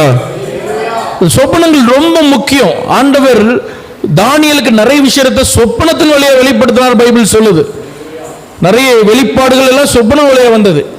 இரவு நேரங்களில் ஒரு 6 மணி நேரம் நீங்க 7 மணி நேரம் தூங்குறீங்க, வேஸ்ட் கிடையாது அந்த டைம். அது that is God's time. அது ஆண்டவருடைய நேரம். அது நம்ம ஊர்ல நமக்கு சொல்லு இரவு நேரத்தில் அண்ணா மோகினி வருது, நமக்கு அதான் தெரியும். இரவு நேரத்தில் தேவ ஆவியானவர் நம்மோடு இடைப்படுகிற நேரம் அது. ஹல்லேலூயா. நீங்க நைட்டு ஜெபம் பண்ணி பாருங்க, சும்மா ஒரு நாள் ட்ரை பண்ணி பாருங்களேன். ஒரு நாள் நைட்டு முழிச்சு கண்ணை முழிச்சு ஜெபம் பண்ணி பாருங்க. உங்களுக்கு ஒரு நாள் ஏதாவது லீவு கிடைக்குது, நீங்க ஒரு நாள் ஏதோ ரெஸ்ட் எடுத்துட்டீங்க, நைட்டு உட்காந்து ஜெபம் பண்ணி பாருங்க. ஹல்லேலூயா. அவ்வளவு மகிமையா இருக்கும். இரவு நேரம் நம்ம எல்லாம் சொல்லி பழகிட்டோம், அண்ணா வேப்ப மரத்தில் பேய் தொங்குதுன்னு. கர்த்தருடைய ஆவியானவர் இரவு நேரத்தில் பயங்கரமா நம்மோடு இடைப்படுகிற நேரம் அது. அதுபோல இந்த அதிகாலை நேரம் 3 மணிக்கு ஆண்டவர்லாம் உங்களை எழுப்புறாருன்னா தயவு செஞ்சு தூங்காதீங்க. 3 மணிக்கு உங்களுக்கு முழிப்பு வருது, இந்த மாதிரி நடு சாமத்தில் உங்களுக்கு முழிப்பு வரும். சில நேரம் நல்ல டயர்டாக தான் இருப்பீங்க, ஆனால் முழிக்கும் போது டக்குன்னு தூக்கம் போயிடும் உங்களுக்கு. நல்ல டயர்டாக தானே தூங்கணும், ஏன் தூக்கமே இல்லை? சரி எப்படியும் தூங்கி தான் ஆகணும் இன்னைக்கு, நம்மளா தூக்கமான பாத்திரம்னு நம்ம ஆளுகள் இழுத்து ஓடிட்டு இந்த பக்கம் திரும்பி படுத்துக்கிடாது. ஒரு மிகப்பெரிய ஆசீர்வாதத்தை நீங்க இழந்துருவீங்க. அதிகாலையில் ஆண்டவர் உங்களை எழுப்புவார். 4 மணிக்கு சில தட்டி எழுப்புவார், 3 மணிக்கு எழுப்புவார். அது எழும்பும் பொழுது அந்த தூக்கம் அப்படி போயிடுச்சுன்னா உடனே எழும்பி உட்காந்து ஜெபம் பண்ணுங்க. முகத்தை கழுவிட்டு உட்காந்து ஜெபம் பண்ண ஆரம்பிச்சிருங்க. பிரைஸ் தி லார்ட், ஹல்லேலூயா. ஏன்னா அதே மாதிரி அடுத்த நாள் எழுப்புவாரான்னு சொல்ல முடியாது, கேரண்டி கிடையாது. சில நேரம் நம்முடைய சரீரத்தை குறித்து ரொம்ப அக்கறை உள்ள தேவன் நம்மளை ரொம்ப நல்லா தூங்க வச்சிருவார். மகனே நல்லா தூங்குன்னு சில நேரம் எழுப்பி விட்டுருவாரு, நம்மளை கெஸ் பண்ணவே முடியாது. அப்ப இந்த போலிகார்ப்புடைய தேவ மனுஷர்கள் சொப்பனத்தை குறித்து நல்ல வெளிப்பாடு இவருக்கு இருந்தது. ஹல்லேலூயா. உங்களுக்கு ஆண்டவர் கொடுக்கிற சொப்பனங்களை முடிஞ்சா எழுதி வைங்க, அதை ஞாபகம் வச்சு ஜெபம் பண்ணுங்க. ஏதாவது ஆபத்து நடக்கிற மாதிரி, ஏதாவது ஒரு சம்பவம் நடக்கிற மாதிரி சொப்பனங்கள்லாம் உங்களுக்கு வந்து தயவு செய்து உபவாசித்து ஜெபம் பண்ணுங்க. தயவு செய்து நான் சொல்றேன். பிரைஸ் தி லார்ட், ஹல்லேலூயா. அப்புறம் ஆண்டவர் எனக்கு ஒண்ணுமே சொல்லல, ஆண்டவர் என்ன அப்படி பண்ணிட்டார், ஆண்டவர் தான் உங்களுக்கு காமிச்சாரு ஏற்கனவே, நீங்க தான் கவனம் இல்லாம போயிட்டீங்க. அப்ப ஆண்டவர் சொல்லி பிரைஸ் தி லார்ட், ஆண்டவர் நீ உங்களுக்காக வந்து கொஞ்சம் ஜெபம் பண்ண முடியும். ஹல்லேலூயா. தாமஸ் ராஜ் பாஸ்டர் அடிக்கடி சொல்லுவார், அவருடைய சில நேரங்கள்லாம் ஆண்டவர் 2 மணிக்கு வந்து வீட்டு கதவை தட்டுவாராம். நம்ம வீட்டுக்கு நம்ம வீட்டு கதவை யாரும் தட்டுருவா 2 மணிக்கு? உடனே போன் வர எனக்கு, ஐயா இங்க ஏதோ போராட்டம்னு. ஐயா எனக்கு ஜெபம் பண்ணுங்க, பயங்கர போராட்டம். என்னமா போராட்டம்? வீட்டு கதவை யாரோ தட்டுற சத்தம் கேக்கு, ஏதோ ஒரு பொல்லாத ஆவின்னு நினைக்கேன். நமக்கு தெரிஞ்சது அதுதான். 2 மணிக்கு வந்து ஆண்டவர் கதவை தட்டுவாராம். கதவை திறந்து பார்த்தா யாரும் இருக்காது. நமக்கு மட்டும் அப்படி ஒரு ஆள் நடக்கட்டுமே, வாசலே மயங்கி விழுந்துடும் நம்ம ஆளு பொத்துன்னு. அவர் சொல்றாரு, கதவை திறந்த உடனே எனக்கு ஒரு நல்ல ஒரு எண்ணம் வரும். ஆவியானவர் சொல்லுவார், அந்த பெட்ல இருந்து எழும்பி அந்த டோர் கிட்ட போனோம், போற நேரத்தில் தூக்கம் போயிடணும், அதுக்காக நான் கதவை தட்டினது, வேற ஒன்றும் கிடையாது. அந்த நேரம் எழும்பி அவருக்கு நல்ல ஒரு முழிப்பு வரும், நல்ல ஒரு வெளிச்சம் வரும். உட்கார்ந்து ஜெபம் பண்ண வர 2 மணிக்கு 8 மணி 9 மணி வரை உட்கார்ந்து ஜெபம் பண்ணுவேன்னு சொல்றாரு. ஹல்லேலூயா. இதெல்லாம் பரிசுத்தவானுடைய அனுபவங்கள். சில நேரம் மிஸ் பண்ணிடுவானா, அதுக்கப்புறம் அவர் ரொம்ப உட்காந்து வேதனைப்படுவாராம். ஐயோ நம்ம தூக்கத்தை முக்கியத்துவப்படுத்தி ஜோம நாம விட்டுட்டோமேன்னு. சரி, செய்திக்குள்ள வர. இப்போ இந்த போலிகார்ப் இந்த சொப்பனத்தை பார்த்தோன்னு அப்படியே எழும்பி பக்கத்தில் இருக்கிறவங்கள பார்த்து சொல்றாரா, என்ன தெரியுமா சொன்னாரு? பில்லோ எரிகிறத சொப்பனத்தை பார்த்துட்டு சொல்றாரு, நான் சீக்கிரமா என்னுடைய சரீரம் எரியப்படும், என்னை எரிச்சு தான் கொள்ளுவாங்க. எப்படி இருக்கு அவருக்கு விளக்கம் இது? அவர் இதான் சரியான விளக்கம். ஹல்லேலூயா. அந்த நைட்டு எழுப்பி பக்கத்தில் ஒரு ஆளை எழுப்பி சொல்றாரா, நீங்க எல்லாம் பயப்படக்கூடாது, ஆண்டவர் எனக்கு வெளிப்படுத்திட்டாரு, என்னை எப்படி தான் கொள்ளுவாங்க, என்னை உயிரோடு எரிச்சு தான் கொள்ளுவாங்க, அதனால நீங்க எல்லாம் தைரியமா இருங்க. இதே போல இது நடந்து கரெக்டா நான் நினைக்கிறத எழுதி வைத்த 3 நாட்கள் கழிச்சு, இந்த சொப்பனம் பார்த்து கரெக்டா 3 நாள் கழிச்சு அவரை அரெஸ்ட் பண்ணிட்டாங்க. அரெஸ்ட் பண்ணி அவர் சொப்பனத்தில் பார்த்தது போலவே அவரை உயிரோட எரித்து கொண்டாங்க. இது சிமர்னால நடந்த சம்பவம். இவரை எரிக்கிறதுக்கு முன்னாடி இவர்கிட்ட ஒரு கேள்வி கேட்டாங்க, உமக்கு வயசு என்னாச்சு? 86 வயசு ஆச்சு, இனியும் உங்களை போட்டு கஷ்டப்படுத்த எங்களுக்கு விருப்பம் இல்லை, வாங்கி 2-3 அடி அடிச்சா ரோம போர் வீரர்கள் எப்படி இருப்பாங்க உங்களுக்கு தெரியும், நீ செத்து போவீரு.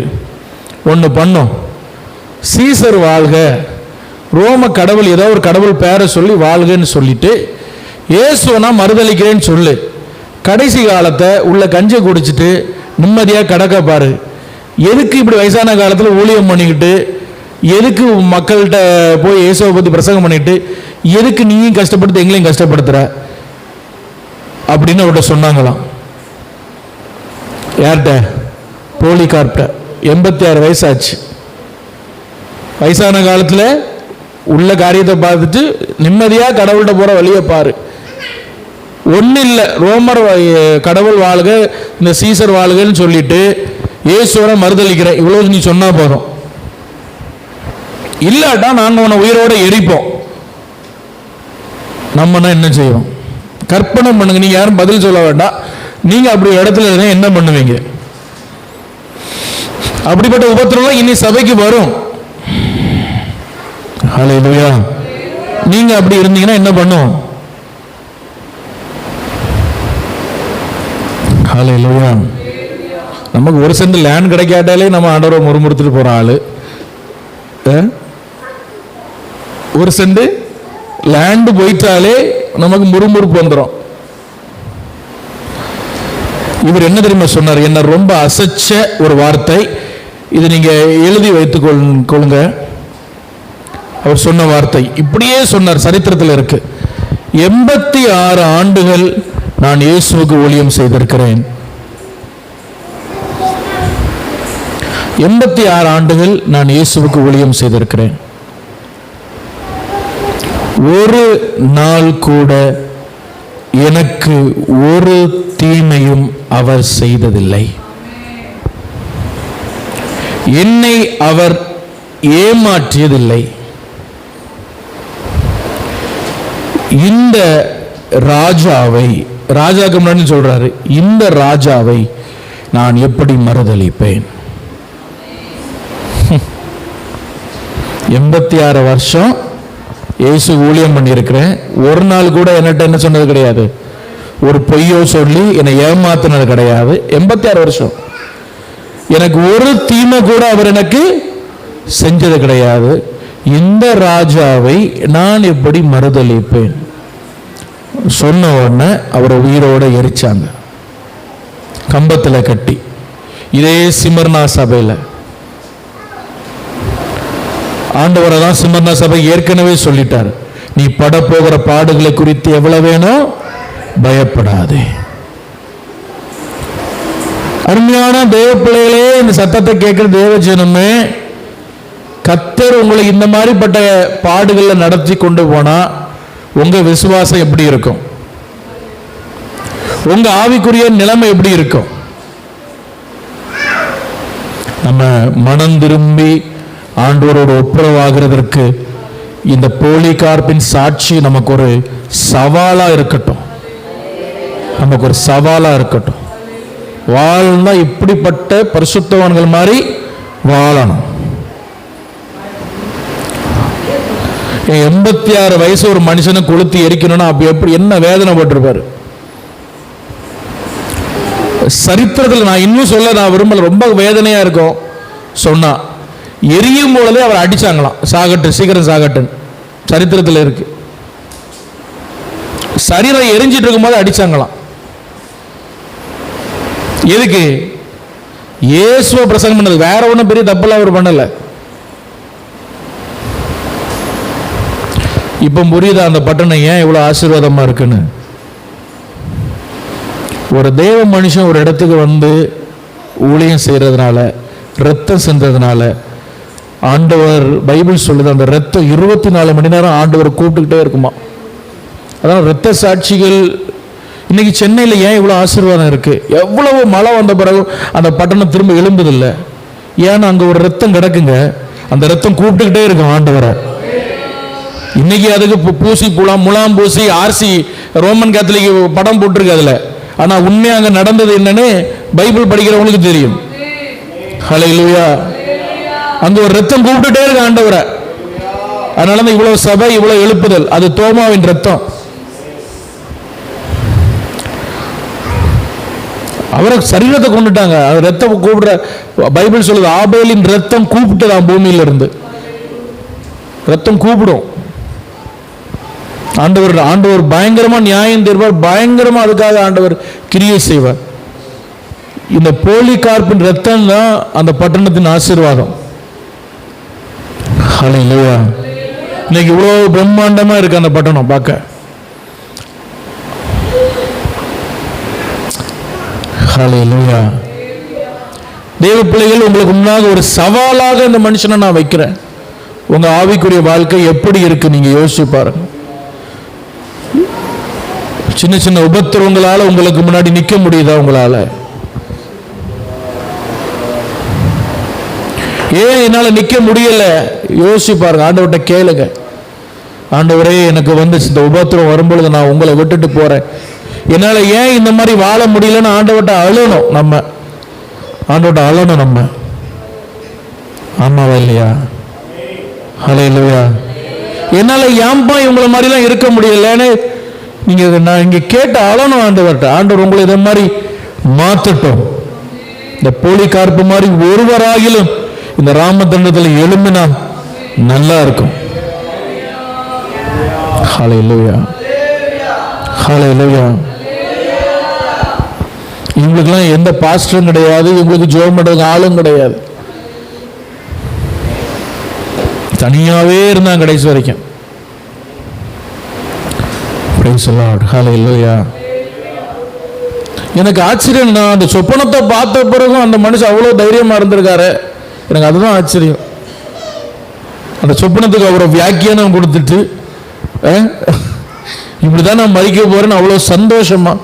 காரணம் என்ன தெரியுமா? ஒன்னே ஒண்ணுதாங்க, இயேசு மேல அவங்க வச்ச அளவில்லாத பாசம், அன்பு. அது ஒண்ணுதான் காரணம். ஏன்னா அவங்களுக்கு என்ன, நான் செத்தாலும் பரவாயில்ல, நான் இயேசுவை பார்த்துருவேன், இதுதான் அவங்க மனசுல இருந்தது. ஹல்லேலூயா. அது ஒண்ணுதான் அவங்களை நிக்க வச்சு. இயேசப்பா மேல அவங்களுக்கு இருந்த அளவில்லாத பாசம். அருமையான தெய்வ, நான் திரும்ப சொல்றேன், தேவைக்காக ஆண்டவர்கிட்ட வராதீங்க. ஹல்லேலூயா. ஹல்லேலூயா. தேவைக்காக வராதீங்க. ஆண்டவர் உங்களுக்கு வேண்டியதை உங்களுக்கு அவர் தருவார். நீங்க கேட்கறதெல்லாம் உங்களுக்கு தரமாட்டார். இது கேட்கும்போது சிலவங்களுக்கு கொஞ்சம் கஷ்டமா இருக்கும், ஆனா இதுதான் உண்மை. நீங்க கேட்கிறத உங்களுக்கு அவர் கொடுத்துட்டாருன்னா அவர் வருத்தத்தோட ஒரு விஷயத்தை உங்களுக்கு செய்வார். அது என்ன தெரியுமா மாறும்? எடுங்க சங்கீதம் 106 சங்கீதத்தை எடுங்க. எல்லாரும் திருப்புங்க சங்கீதம் 106. அதுல ஒரு வசனம் வரும், வாசிங்க. தெரிஞ்சவங்க எடுத்து வாசிங்க. தெரிஞ்ச வசனம் தான். வனாந்திரத்தில் இச்சை உள்ளவர்களாகி, வசனம் இது 11 14 வாசிங்க. 14 அவாந்திரத்தில் தேவனை பரீட்சை பார்த்தார்கள். 15 அப்பொழுது அவர்கள் கேட்டதை அவர்களுக்கு கொடுத்தார். அவர்கள் ஆத்துமாக்களிலோ இளைப்பை அனுப்பினார். என்ன அனுப்பினார்? ஹல்லேலூயா. கேட்டதை கொடுத்தாராம். ஆனா ஆத்மாவில் என்ன வந்தது? அப்போ நீங்க கேட்கறது வேணுமா, உங்க தேவைக்கு வேணுமா? நீங்க கேட்கறதெல்லாம் அவர் கொடுக்க மாட்டார், உங்க தேவை அறிஞ்சுதான் உங்களுக்கு கொடுப்பார். ஏன்னா அவர் நம்முடைய தகப்பன். அந்த இடத்தை நம்ம கொடுக்கணும் அவருக்கு. நீங்க கேட்டதெல்லாம் எனக்கு வரல அப்படின்னா உங்களுக்கு வரும், ஆனா அதுல உங்களுக்கு எந்த சந்தோஷம் இருக்காது. அது அப்படியே மட்ட மாதிரி இருக்கும். அந்த அந்த எதுனாலும் சரி. ஹல்லேலூயா. அப்ப அதீனத்தின் காலத்துல நேர்த்தியா செய்யற தெய்வன் நம்முடைய தேவைகளை நமக்கு என்ன செய்வார்? அவர் சந்திப்பார், நமக்கு தருவார். ஹல்லேலூயா. அதனால அவர் ஒரு நாளும், நான் திரும்பவும் சொல்றேன், நமக்கு தீமை செய்கிறவர் அல்ல, செய்தவரும் அல்ல. ஹல்லேலூயா. நமக்கு ஒரு நாள் என்ன செய்ய மாட்டார்? சொல்லுங்க, தீமை செய்யவே மாட்டார். தீமை மாதிரி நிறைய விஷயங்கள் இருந்தாலும் அதை நன்மையாக்காக தான் ஆண்டவர் அதை நமக்கு அனுமதிச்சிருக்கிறார். ஹல்லேலூயா. அப்போ அன்பானவர்களே, இந்த கிறிஸ்தவ ஜீவியம் என்பது, எனக்கு நான் ஆண்டவர்கிட்ட கேட்டேன், எனக்கு நிறைய கேட்டேன், கிடைக்கல, அது அல்ல கிறிஸ்தவ ஜீவியம். அது மற்றவங்க சொல்றது. ஹல்லேலூயா. இந்த மோதிரத்தை போட்டுடுங்க, உங்களுக்கு நினைச்சதெல்லாம் நடக்கும். இதெல்லாம் ஆண்டவர்கிட்ட நடக்காதுங்க. அது ஆண்டவர் அவர் என்ன அப்படியேப்பட்டா ஒன்றும் அறியாத பொம்மை அப்படியே உட்கார்ந்து இருப்பார் கேட்டவன்னு தர்றதுக்கு. அவர் அம்மா, நமக்கு அப்பா. அவர் பொல்லாதலாகி நீங்களே உங்க பிள்ளைகளுக்கு நல்ல ஈவை கொடுக்கும் பொழுது எனக்கு நல்லது கொடுக்க தெரியாதான்னு கேட்கிறாரு. நம்ம என்னெல்லாம் எப்படி அவருக்கு பிரியமா வாழணும், எப்படி அவருக்கு அந்த அப்பாக்கு மனசை நோக்கடிக்காம வாழணும், இதான் நமக்கு தலையாய நோக்கமா இருக்கணும். ஹல்லேலூயா. எனக்கு கேட்டாங்க தரல, எனக்கு முறுக்கு பாக்கெட் வேணும், முறுக்கு பாக்கெட் தரக்குதுன்னு ஆண்டவர் உங்களுக்கு. நல்லா கவனிங்க, கிறிஸ்தவ வாழ்க்கையில எது தெரியுமா பரலோகத்தில் கணக்கு வரும்? எது தெரியுமா பரலோகத்தில் கணக்கு வரும்?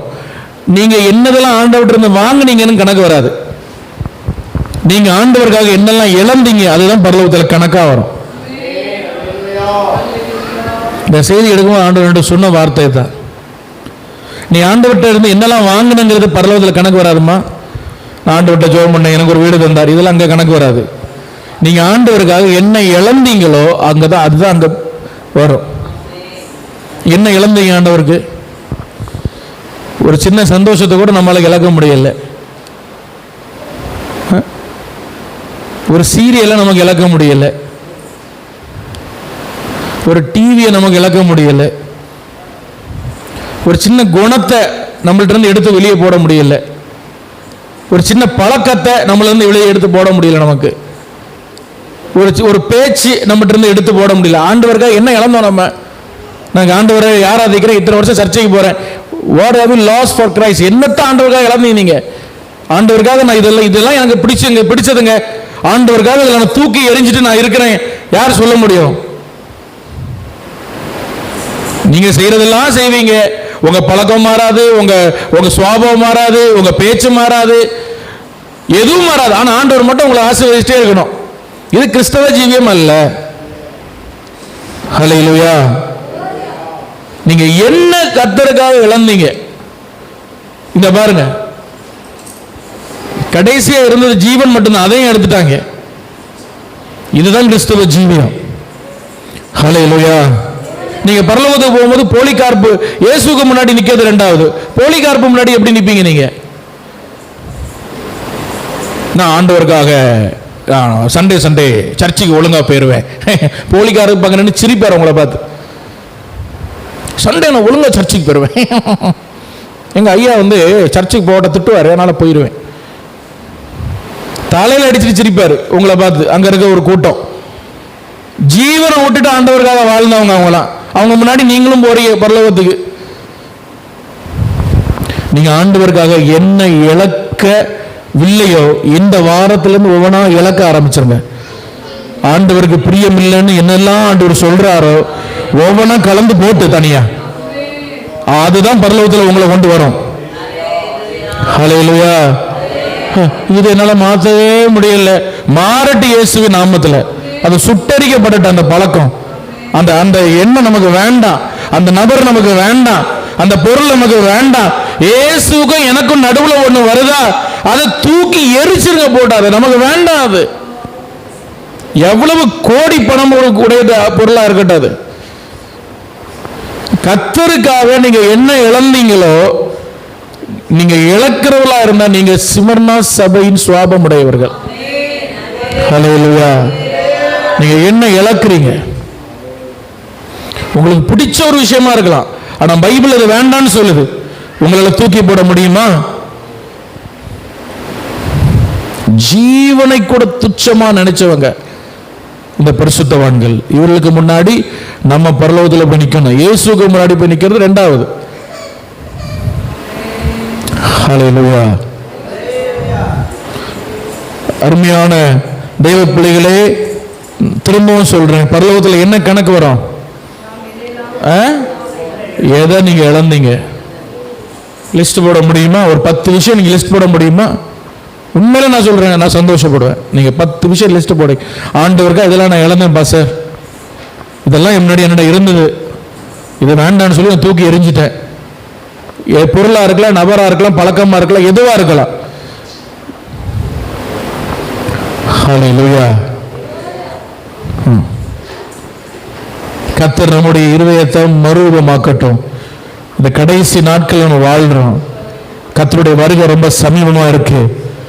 இழக்கிறவங்க ஒரு நாளும் கைவிடப்பட மாட்டாங்க. ஹல்லேலூயா. ஹல்லேலூயா. கர்த்தருக்காக நான் ஒரு விஷயம் இழந்து நான் நடுவுத்தெருவில் நிக்கிறேன்னு ஒரு ஆளும் சொல்ல முடியாது. ஆமென். ஹல்லேலூயா. கர்த்தருக்காக இழந்தவங்க மேன்மை அடைஞ்சா ஆண்டவர் அவங்களெல்லாம் சரித்திரத்தில் வச்சிருவாரு. அவங்களெல்லாம் பிரைஸ் லார்ட். எங்க பாருங்க வருஷம் என்ன ஆச்சு? இவர் மரிக்கும் போது கிறிஸ்துவுக்கு பின் 156 வருஷம்.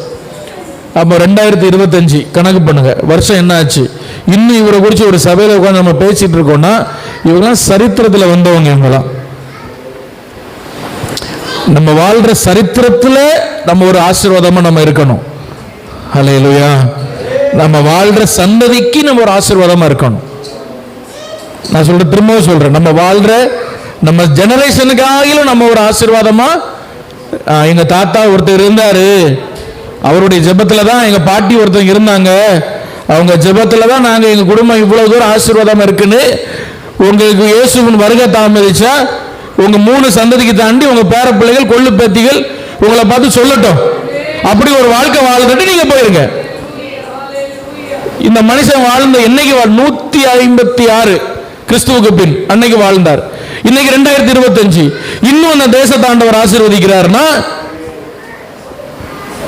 அந்த தேசத்தில் எவ்வளவோ அக்கிரமம் இருந்தாலும் ஆண்டவர் மனம் இறங்குறாருன்னா அன்னைக்கு வாழ்ந்தார். என் மனுஷன் அங்க சேர்த்து அவனுக்கு ரத்தங்க விழுந்துச்சு, அந்த ஒரு காரணத்துக்காக அந்த தேசத்தை ஆண்டவர் ஆசீர்வதிச்சு வச்சிருக்காரு. வேற ஒண்ணும் கிடையாது. பணத்தினால ஆசீர்வதிக்கப்படனா ஏன் அப்ப எபேஸ் ஆசீர்வதிக்கப்படல? யோசிக்கணும். ஏன் இங்க செலவு பண்ணவங்களுக்கு வெறும் 1 கிலோமீட்டர் தான் எபேஸுக்கும் சிமர்னாக்கும், வெறும் 1 மணி நேரம் டிராவல் தான், 80 கிலோமீட்டர் தான், வெறும் 1 மணி நேரம் டிராவல் வாகனத்தில் போனா. ஏன் அந்த பட்டணத்தை ஆண்டவர் ஆசீர்வதிச்சார்? ஏன் ஆண்டவர் இதை ஆசீர்வதிக்க முடியல? பணம் இல்லாமையா? யோசிக்கணும் நம்ம. ஹல்லேலூயா. எபேஸுக்கும் சிமர்னாக்கு எவ்வளவு டிஸ்டன்ஸுங்க? 80 கிலோமீட்டர், வெறும் 80 கிலோமீட்டர். அதுக்கு குறைவா சொல்றாங்க, எவ்வளவுன்னு தெரியல. 1 hour தான் டிராவல் வண்டியில். நீங்க பைக்ல கார்ல போனீங்கன்னா அந்த பட்டணத்தை எழுப்பினவங்க, இந்த சிமர்னா பட்டணத்தை இவ்வளவு ஆசீர்வாதம் எழுப்பினவங்க ஏன் எபேசு எழுப்ப முடியல? நம்ம வாழ்ற இந்த சந்ததிக்கு, இந்த ஜெனரேஷனுக்கு ஆண்டவர் நம்மள ஆசீர்வாதமா வைக்கணும். கை உயர்த்தி ஆண்டவர்கிட்ட கேளுங்க. இந்த சந்ததிக்கு நான் ஆசீர்வாதமா வைங்க ஆண்டவரே. அட்லீஸ்ட் இவங்கெல்லாம் பல சந்ததிக்கு ஆசீர்வாதமா இருக்கிறாங்க, அட்லீஸ்ட் இந்த சந்ததிக்கு ஆகிலும் என் ஆசீர்வாதமா வைங்கப்பா, என் வாழ்க்கை மாத்துங்கப்பா. இப்படி ஒரு மனுஷன், இப்படி ஒரு ஆளு இந்த கிராமத்துல வாழ்ந்தார், இந்த இப்படி ஒரு நபர் இந்த பட்டணத்துல வாழ்ந்தார், அதனாலதான் நாங்க இப்படி இருக்கணும், என் பேர பிள்ளைகள் கொள்ளு பேத்திகள் சொல்லட்டாம்ப்பா. அப்படிப்பட்ட ஒரு ஜெப வீரர்களை ஆண்டவரை மாத்தட்டும். ஹல்லேலூயா. ஒரு பாட்டு பாடலாமா? மை நோக்கி பார்க்கின்றே உன்னை நினைத்து துதி. எல்லாரும் ஜெபமா பாடலாமா? உம்மை நோக்கி பார்க்கின்றே உம்மை நினைத்து துதிக்கின்றே இயேசப்பா ஸ்தோத்திரம் இயேசப்பா ஸ்தோத்திரம் இயேசப்பா ஸ்தோத்திரம் இயேசப்பா ஸ்தோத்திரம். ஹல்லேலூயா. நான் உங்களுக்காக ஜெபம் பண்றேன். அருமையான தெய்வ பிள்ளை, இந்த செய்தி முடியல, ஒரு சின்ன பிரேயர். கர்த்தர் உங்களை இந்த சந்ததிக்கு ஆசீர்வாதமாய் வைப்பாராக. இந்த செய்தியை இந்த வெளியே இருந்து கேட்கிறவர்களுக்கு நான் உங்களுக்காக ஜெபிக்கிறேன். அட்லீஸ்ட் ஒரு ஜெனரேஷனாவது நான் என்னுடைய வாழ்க்கை முடிந்து கர்த்தருடைய வருகை தாமதிக்குமானா என் அடுத்த சந்ததி இப்படி ஒரு நபர் வாழ்ந்தாருன்னு சொல்ற அளவுக்கு என் வாழ்க்கையை ஒரு சாட்சியுள்ள வாழ்க்கையா மாற்றுங்கப்பா, மாற்றுங்கப்பா. ஹல்லேலூயா, ஹல்லேலூயா. சில பேர்லாம் அவங்க தாத்தாவை ஏசுவாங்க, தாத்தாவை திட்டுவாங்க. ஏன்? அப்படி வாழ்ந்துருப்பாரு அவர், வேற ஒண்ணுமே. அது பேர பிள்ளைகளை திட்டுறத வச்சா கண்டுபிடிச்சிடலாம் தாத்தா என்ன லட்சணத்துல வாழ்ந்துருப்பாரு. உள்ளாத சேட்டையெல்லாம் பண்ணி அந்த பிள்ளைகளுக்கு எல்லா சாபத்தையும் சேர்த்து வச்சுட்டு அவர் நீட்டா ஐஸ்பட்டியில போயிருவாரு. இந்த பிள்ளைகள் இருந்து திட்டிக்கிட்டே இருக்கும், வந்து வாச்சா எனக்கு தாத்தன் உள்ளதே அழிச்சு போட்டான், அவன் அன்னைக்கு செஞ்ச தப்பு என் மேல இன்னைக்கு சாபமா இருக்க ஆண்டவரேன்னு அது ஒவ்வொரு விடுதலை கூட்டத்துக்காக சுத்தம். 4 மாவடி உண்டா 8 மாவடி உண்டான்னு. ஹல்லேலூயா. அப்படியும் வாழ்ந்திருக்காங்க, இப்படியும் வாழ்ந்திருக்காங்க. ஹல்லேலூயா. எங்க ஆண்டவருடைய வருகை பிந்துதோ முந்துதோ நம்ம வாழ்க்கை ஒரு குறிப்பிட்ட கட்ட வரை தான் போகும். அது உண்மைதானே? ஹல்லேலூயா. அது உண்மைதான், அது போகும், ஒரு கட்ட வரை போகும். ஆண்டவர் 100 வருஷம் கழிச்சு வரட்டு. உதாரணமா சொல்றேன், நம்ம 100 வருஷம் எல்லாம் இங்க இருக்க மாட்டோம். உண்மைதானே? 100 வருஷம் கழிச்சு இங்க யாரும் நம்ம இருக்க மாட்டோம். அடுத்த சந்ததி நம்ம பிள்ளைங்க, எங்க அப்பானாலதான் நான் இப்படி இவ்வளவு ஆசீர்வாதமா இருக்கேன், எங்க தாத்தானாலதான் இப்படி சொன்னா நம்ம ரட்சிக்கப்பட்டதுக்கான காரணம் அன்னைக்கு நிறைவேறும். ஹல்லேலூயா. அப்படி ஆண்டவர் எத்தனை பேரை மாத்தணும்னு விருப்பம் இருக்கு உங்களுக்கு? ஹல்லேலூயா, ஹல்லேலூயா. இந்த சிமர்னா அப்படிங்கிற இந்த பேருக்கு இன்னொரு அர்த்தம் உண்டு, வெள்ளை போலம். சொல்லுங்க, சத்தமா சொல்லுங்க, வெள்ளை போலம். எல்லாரும் சொல்லுங்க, அப்பதான் உங்களுக்கு அந்த உற்சாகம் இருக்கும். நோட்ஸ் எடுக்கிறவங்க எடுத்துட்டே இருங்க. ஏன்னா ஒருவேளை நான் ஏதாவது கேள்வி கேட்பேன். வெள்ளை போலம், சிம்மர்னா என்று சொன்னால் வெள்ளை போலம். இந்த வெள்ளை போலம் சொல்றது இது ஒரு செடி. இந்த பிக்சர்ல நீங்க பாக்குறீங்க, இது ஒரு செடி. பாருங்க எவ்வளவு கட்டையா இருக்கு, சின்ன மரம் தான். கற்பாறை உள்ள இடத்துல எல்லாம் ஓரளவுக்கு அது வளர்ந்து வந்துடும். கிரவுண்டு கொஞ்சம் ஹார்டாக இருந்தாலும் அது ஓரளவுக்கு இந்த மரம் எல்லாம் வளர்ந்து வந்துடும். கொஞ்சம் வனாந்திரமான இடத்துல தான் இந்த மரம் வளரும், தனிமையான இடத்துல தான் இது வளரும். இந்த வெள்ளை போலம் இயேசுவினுடைய வாழ்க்கையில் ரொம்ப இடம் பெற்றது. நீங்க பார்க்கிறீங்க, அந்த மரத்துல ஒரு பிசின் வரும். இந்த மாதிரி நீங்க வேற எந்த மரத்துல வரது பார்த்துருக்கீங்க? சொல்லுங்க பாப்பா. நீங்க அங்கோல வாழ்ற முருங்கை மரம், வெரி குட். வேற வேப்ப மரம், இப்படி பார்த்துருக்கீங்கல்ல? இது பிசின். அதை வச்சு ஏதாவது பண்றாங்களா நம்ம ஊர்ல? எனக்கு தெரியல, கேட்கிறேன். கம் தயாரிக்கிறாங்க. சரி, இந்த வெள்ளை போளம் இது இந்த வடிது பாருங்க, இந்த வேப்ப மரம் முருங்கை மரத்திலிருந்து வர்றது மாதிரி இந்த மாதிரி வரும். அதை எடுத்து தான் இடது பக்கம் இருக்கு பாருங்க, நம்ம ஒரு பனங்கற்கண்டு மாதிரி இருக்கு. இந்த திருநெல்வேலி பக்கம் போனீங்கன்னா பனங்கற்கண்டு விற்பாங்க, அந்த மாதிரி இருக்கு. இது பேர் தான் வெள்ளை போளம். இது பேர் என்னது? வெள்ளை போளம். இது சில நேரங்களில் இது பார்க்கறது கண்ணீர் மாதிரி இருக்கும். எப்படி இருக்கு பாருங்க, எப்படி இருக்கும்? கண்ணீர் மாதிரி இருக்கும். ஆண்டவர் இந்த சிமர்னா சபைக்கு சில விஷயத்தை சொல்லும்போது அப்படி கண்ணீர் படப்போகிற பாடு. சில நேரங்கள் என்ன பண்ணுவாங்க, இது பிசின் வராது. இதில் என்ன பண்ணுவாங்க, என்ன பண்ணாது, பிசின் வர. இவன் என்ன பண்ணுவான்னா போய் அதை வெட்டி கொத்தி வராத கண்ணீரையும் வர வச்சு அதுல இருந்து அந்த வெள்ளை போளம். ஏன் அப்படி எடுக்கிறாங்கன்னா, இந்த வேப்ப மரம் முருங்கை மரத்தில் வர்றது அவ்வளவு வேல்யூபிள் இல்லை, ஓரளவுக்கு அதை சில விஷயங்கள் பயன். ஆனால் இது பயங்கர விலை மதிப்புள்ளது. இதுலேருந்து வர்றது இந்த பிசின். ஹல்லேலூயா. இது இயேசு பிறக்கும் பொழுது இந்த வெள்ளை போலத்தை கொண்டு போயிருக்காங்க. எத்தனை பேர் வாசிங்க? வாசிங்க. மத்தேயு 2ஆம் அதிகாரம் 11ஆம் வசனம் வாசிங்களேன். இயேசு பிறக்கும் பொழுது 3 விஷயம் கொண்டு போனாங்க. எல்லாம் சொல்லுங்க. பொண்ணு, தூப வர்க்கம், வெள்ளை போளம். ஹல்லேலூயா. இதை இயேசுவுக்கு பரிசா கொடுத்திருக்காங்க. அப்போ இது எவ்வளவு விலை மதிப்புள்ளது நீங்க பாத்துருங்க. ஹல்லேலூயா.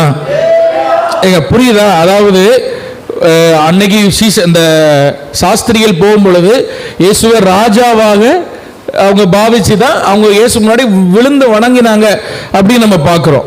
அப்போ ஒரு ராஜாவுக்கு அந்த காலத்தில் கொடுக்கிற ஒரு பரிசாக இந்த வெள்ளை போளம் இருந்தது அப்படின்னா எவ்வளவு விலை மதிப்புள்ளது. அதுபோல இயேசுடைய வாழ்க்கை முடியும் பொழுது கடைசியில் அவர் மரிக்கும் பொழுது வெள்ளை போளம். நீங்க மார்க் 15:23 வாசிங்க. மார்க் 15:23 வாசிங்க. அதுல அந்த வெள்ளை போளம் வரதை நம்ம பார்க்கலாம். வெள்ளை போளம் கலந்த திராட்சை ரசத்தை அவருக்கு குடிக்க கொடுத்தார்கள், அவர் அதை ஏற்றுக்கொள்ள. இதெல்லாம் கவனிங்க. இந்த அந்த காலத்துல திராட்சை ரசம் பல டைப்ல இருக்கும். இந்த லோ டைப், இந்த லோ என்னது அது என்ன சொல்லுவாங்க, பேஸ் லெவலா, லோ லெவல் திராட்சை ரசம் வந்து இந்த ரோமர்கள் இந்த அடிக்கிறாங்க பாருங்க, அந்த குற்றவாளிகள் எல்லாம் அவங்க குடிச்சு வெறி ஆகுறதுக்கு இந்த திராட்சை ரசத்தை குடிப்பாங்க. குடிச்சு அவன் வெறி இதில் போட்டு அடிப்பான், ஆட்களை போட்டு சிலுவையில் அடிப்பான். அப்போ தான் அவனுக்கு அந்த இது தெரியாது. சிலுவையில் ஒருத்தர் அடிக்க சும்மா இல்லைல்ல, இவன் வந்து ஒரு போதையில் இருந்த மாதிரி தான் இருப்பான். இருந்துட்டு அடி கையில் கிடைக்கிறத போட்டு கொண்டு விடும், நாய் மாதிரி அடிப்பான் போட்டு. அப்படிதான் இயேசுவை போட்டு பிச்சுட்டானுங்க, உதறிட்டானுங்க. எல்லாம் அந்த மிருகம் மாதிரி தான் இருப்பானுங்க.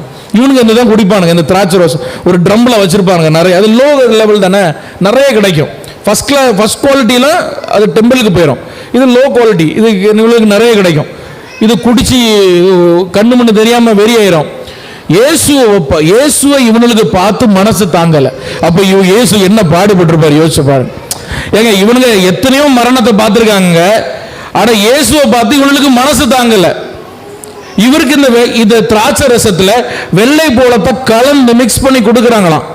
எதுக்குன்னா அந்த வெள்ளை போலம் கலந்து அந்த திராட்சை ரசத்தை குடிச்சோம்னா இயேசுக்கு ஆயிரும், அந்த ஒரு கேர் நிலையில் மயக்க நிலையில போயிடுவாரு.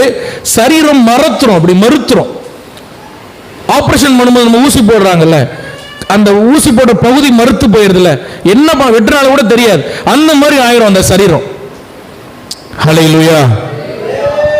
அப்ப இயேசுவை சிலுவையில அடிச்சு வாரினால் அடிச்சு அந்த கொல்கொதா மலைக்கு இழுத்து வரும் பொழுது இவ்வளவு கல் நெஞ்சம் கொண்ட இந்த ரோமர்களால இயேசுவை பார்க்க முடியல. அப்ப அவர் என்ன கோலத்தில் இருந்திருப்பார் நீங்க சிலுவையில் அடிக்கிறதுக்கு முன்னாடி. இவனுக்கு மனசு தாங்காம இந்த காடி அவர் குடிக்க கொடுக்காங்க. அப்படியாவது இவர் என்ன பண்ணட்டு வழி தெரியாம இருக்கட்டுன்னு. அப்ப இயேசு உங்களுக்காக எனக்காக என்ன பாடுபட்டிருக்காரு பாருங்க. ஹல்லேலூயா. பைபிள் சொல்லுது அவர் அதை குடிக்க மறுத்தார். ஏன்னா அவருடைய மைண்ட் ஷார்ப்பா இருக்கணும். இன்னும் 7 வார்த்தை அவர் முக்கியமான வார்த்தை பேச வேண்டியது இருக்கனால மைண்ட் ஷார்ப்பா இருக்கணுங்கிறதுக்காக அதை குடிக்காம அந்த உயிரோட வச்சு சிலுவையில் அடிச்சாங்க. அவர் உடம்பு மறக்கலாம் இல்லை, நார்மல் சரீரம், பச்சை சரீரத்தை போட்டு அடிச்சானுங்க சிலுவையில் வச்சு. ஹல்லேலூயா. சரி, ஆனா கடைசியில இவர் துடிக்கிறத பார்த்து வெள்ளை போலத்தை கொடுத்தாங்க. அந்த காடியை குடிச்ச உடனே உயிர் போகாது. ஆனால் இயேசு என்ன பண்ணார்னா, லேசாக குடிச்சிட்டு என் ஆவி உங்க கையில் கொடுக்குறேன்னு உடனே கொடுத்துட்டார்.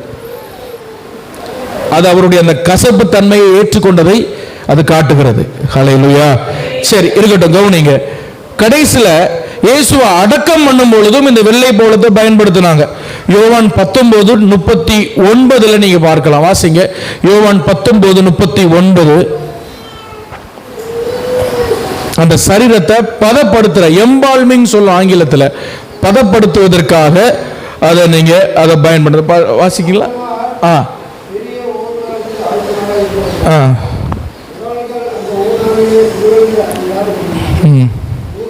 யோவான் 19:39 ஆரம்பத்திலே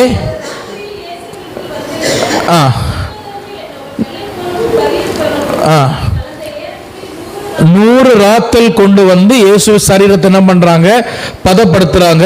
அவங்க என்ன நினைக்கிறாங்க, இயேசு சரீரம் கெட்டு போக கூடாது அப்படிங்கிறதுக்காக அவர்கள் அதை பதப்படுத்தி வைக்கிறார்கள். ஹல்லேலூயா.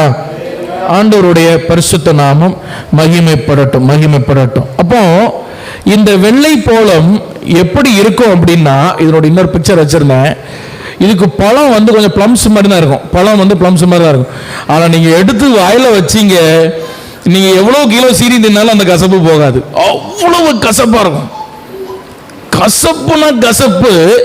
அதனால தான் இந்த சிமர்னாக்கு இன்னொரு பெயர் உண்டு, மாறா, கசப்புன்னு அர்த்தம் சிமர்னானா.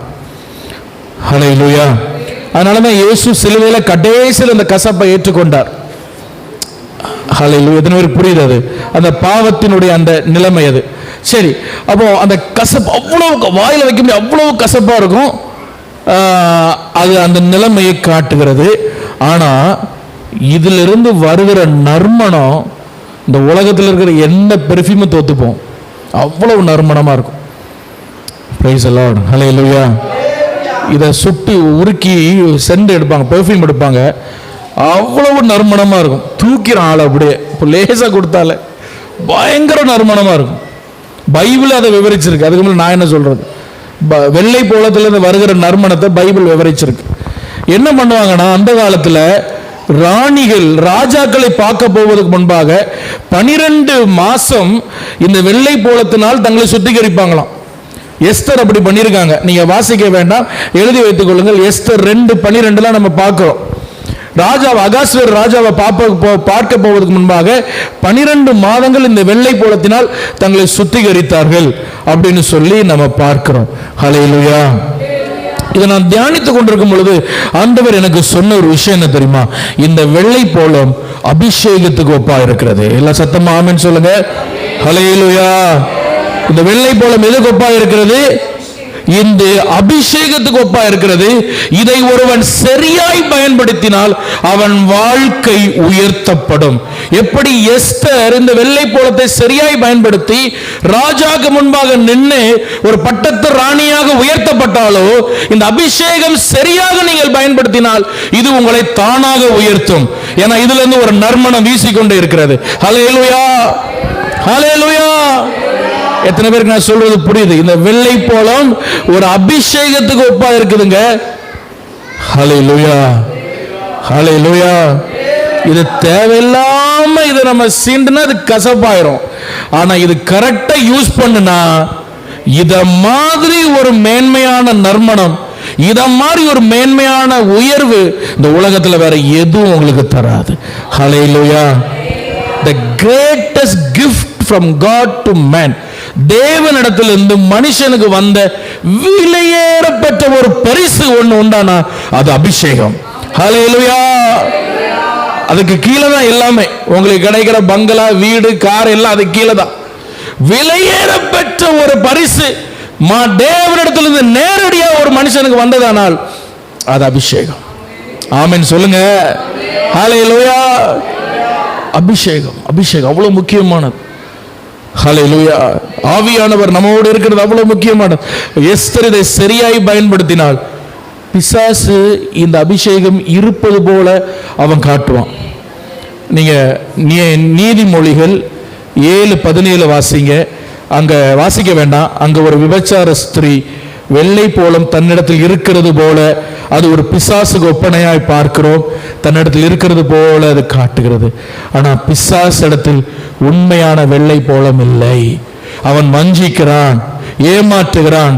கர்த்தர் கொடுத்த அபிஷேகத்துக்கு ஈடாக என்னட்டையும் ஒண்ணு இருக்குன்னு காட்டுறான். ஆனா அவங்கிட்ட அது இல்ல. ஹல்லேலூயா. யாத்திராகமம் 30ஆம் அதிகாரம் 23 இருந்து 25 வரைக்கும் நீங்க வாசிச்சு பார்த்தீங்கன்னா, அபிஷேகம் தைலம் தயாரிப்பதற்கு இந்த வெள்ளை போலத்தை பயன்படுத்தி இருக்கிறார்கள். ஹல்லேலூயா. என்ன தயாரிக்கிறதுக்கு? பரிசுத்த அபிஷேக தைலம் தயாரிக்க சில இன்கிரிடியன்ஸ் யூஸ் பண்ணியிருக்காங்க. அதுல ஒண்ணு இந்த வெள்ளை போலம். அதனாலதான் சொன்னேன், இந்த வெள்ளை போலம் அபிஷேகத்துக்கு ஒப்பா இருக்கிறது. இதை ஒருவன் சரியாக பயன்படுத்தினால் அவன் எஸ்தரை போல உயர்த்தப்படுவான். ஹல்லேலூயா. பிசாசும் இந்த அபிஷேகத்தை உங்களிருந்து எடுக்கிறதுக்காக அவன் இடத்துல சில வெள்ளை போல இருக்கிறது போல, அது பண்ணு, இது செய், அது பண்ணு, அப்படி வாழு, இப்படி வாழு, இப்படி வாழ்ந்தா என்ன, இப்படி சொன்னா என்ன, இப்படி செஞ்சா என்ன, இப்படி ஏமாத்துனா என்ன. ஹல்லேலூயா. ஒரு 10 ரூபாய் ஏமாத்துறதுல என்ன இருப்போது? இப்படியே பிசாசு நம்ம அபிஷேகத்தை கொஞ்சம் கொஞ்சமா ஸ்ட்ரா போட்டு உறிஞ்சி எடுத்துருவான். Price the Lord. ஹல்லேலூயா. இந்த வெள்ளை போலம் நான் சொல்றேன், மனுஷனுக்கு கிடைச்ச விலையேற பெற்ற ஒரு நறுமணம், ஒரு கிஃப்ட். இதை இழக்க கூடாது. பாருங்க, இது ரொம்ப மேன்மையானது. ஹல்லேலூயா. இதற்கு இணையானது எதுவுமே இல்லை. இது நிரந்தர ஒரு மகிழ்ச்சி. வாசிங்க சங்கீதம் 45ஆம் சங்கீதம் 7ஆம் வசனம் 8ஆம் வசனம் வாசிங்களேன். சங்கீதம் 45 7 8 வாசிங்க. நான் அடுத்த பாயிண்ட்ல போறேன். வாசிங்க 7 8 2 வாசிங்க. நீர் நீதியை விரும்பி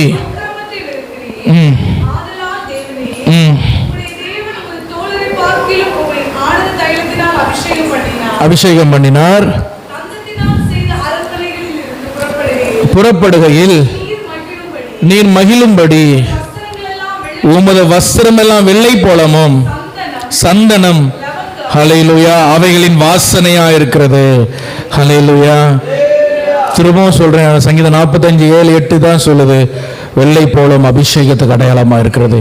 ஒரு மனுஷனுடைய சிரசில் ஊற்றப்பட்டு அவருடைய வஸ்திரத்தில் அது விழுந்து ஒரு நறுமணம் வீசப்படுவது போல இந்த வெள்ளை போலம் விலையேற பெற்றது. பிசாசு இந்த வெள்ளை போலத்துக்கு ஈடா அவன்கிட்ட இருக்கிறது போல சில விஷயத்தை காண்பித்து உங்களை வஞ்சிப்பான். ஹல்லேலூயா. ஆனா நீங்க சொல்லணும், இயேசு எனக்கு கொடுத்த விலையேற பெற்ற கிஃப்ட் இது, நான் இதை இழக்கவே மாட்டேன். ஹல்லேலூயா. ஹல்லேலூயா. இந்த பாலிகார்ப்பு போன்ற பரிசுத்தவான்கள் உலகத்துல ஜீவனை இழந்தாங்க, ஆனா அபிஷேகத்தை இழக்கல. இதுக்கு மேல நான் எப்படி சொல்றது? ஹல்லேலூயா. ஜீவனை இழந்துட்டாங்க, ஆனா என்ன இழக்கல? ஜீவனை பாக்கிலும் விலையேற பெற்றது அபிஷேகம். ஆமென். ஹல்லேலூயா. அப்போ அருமையான தெய்வ பிள்ளைகளே, இந்த அபிஷேகம் நிரந்தர மகிழ்ச்சி, இந்த வெள்ளை போலம் நிரந்தர மகிழ்ச்சி. இதை நீங்க இழக்கக்கூடாது.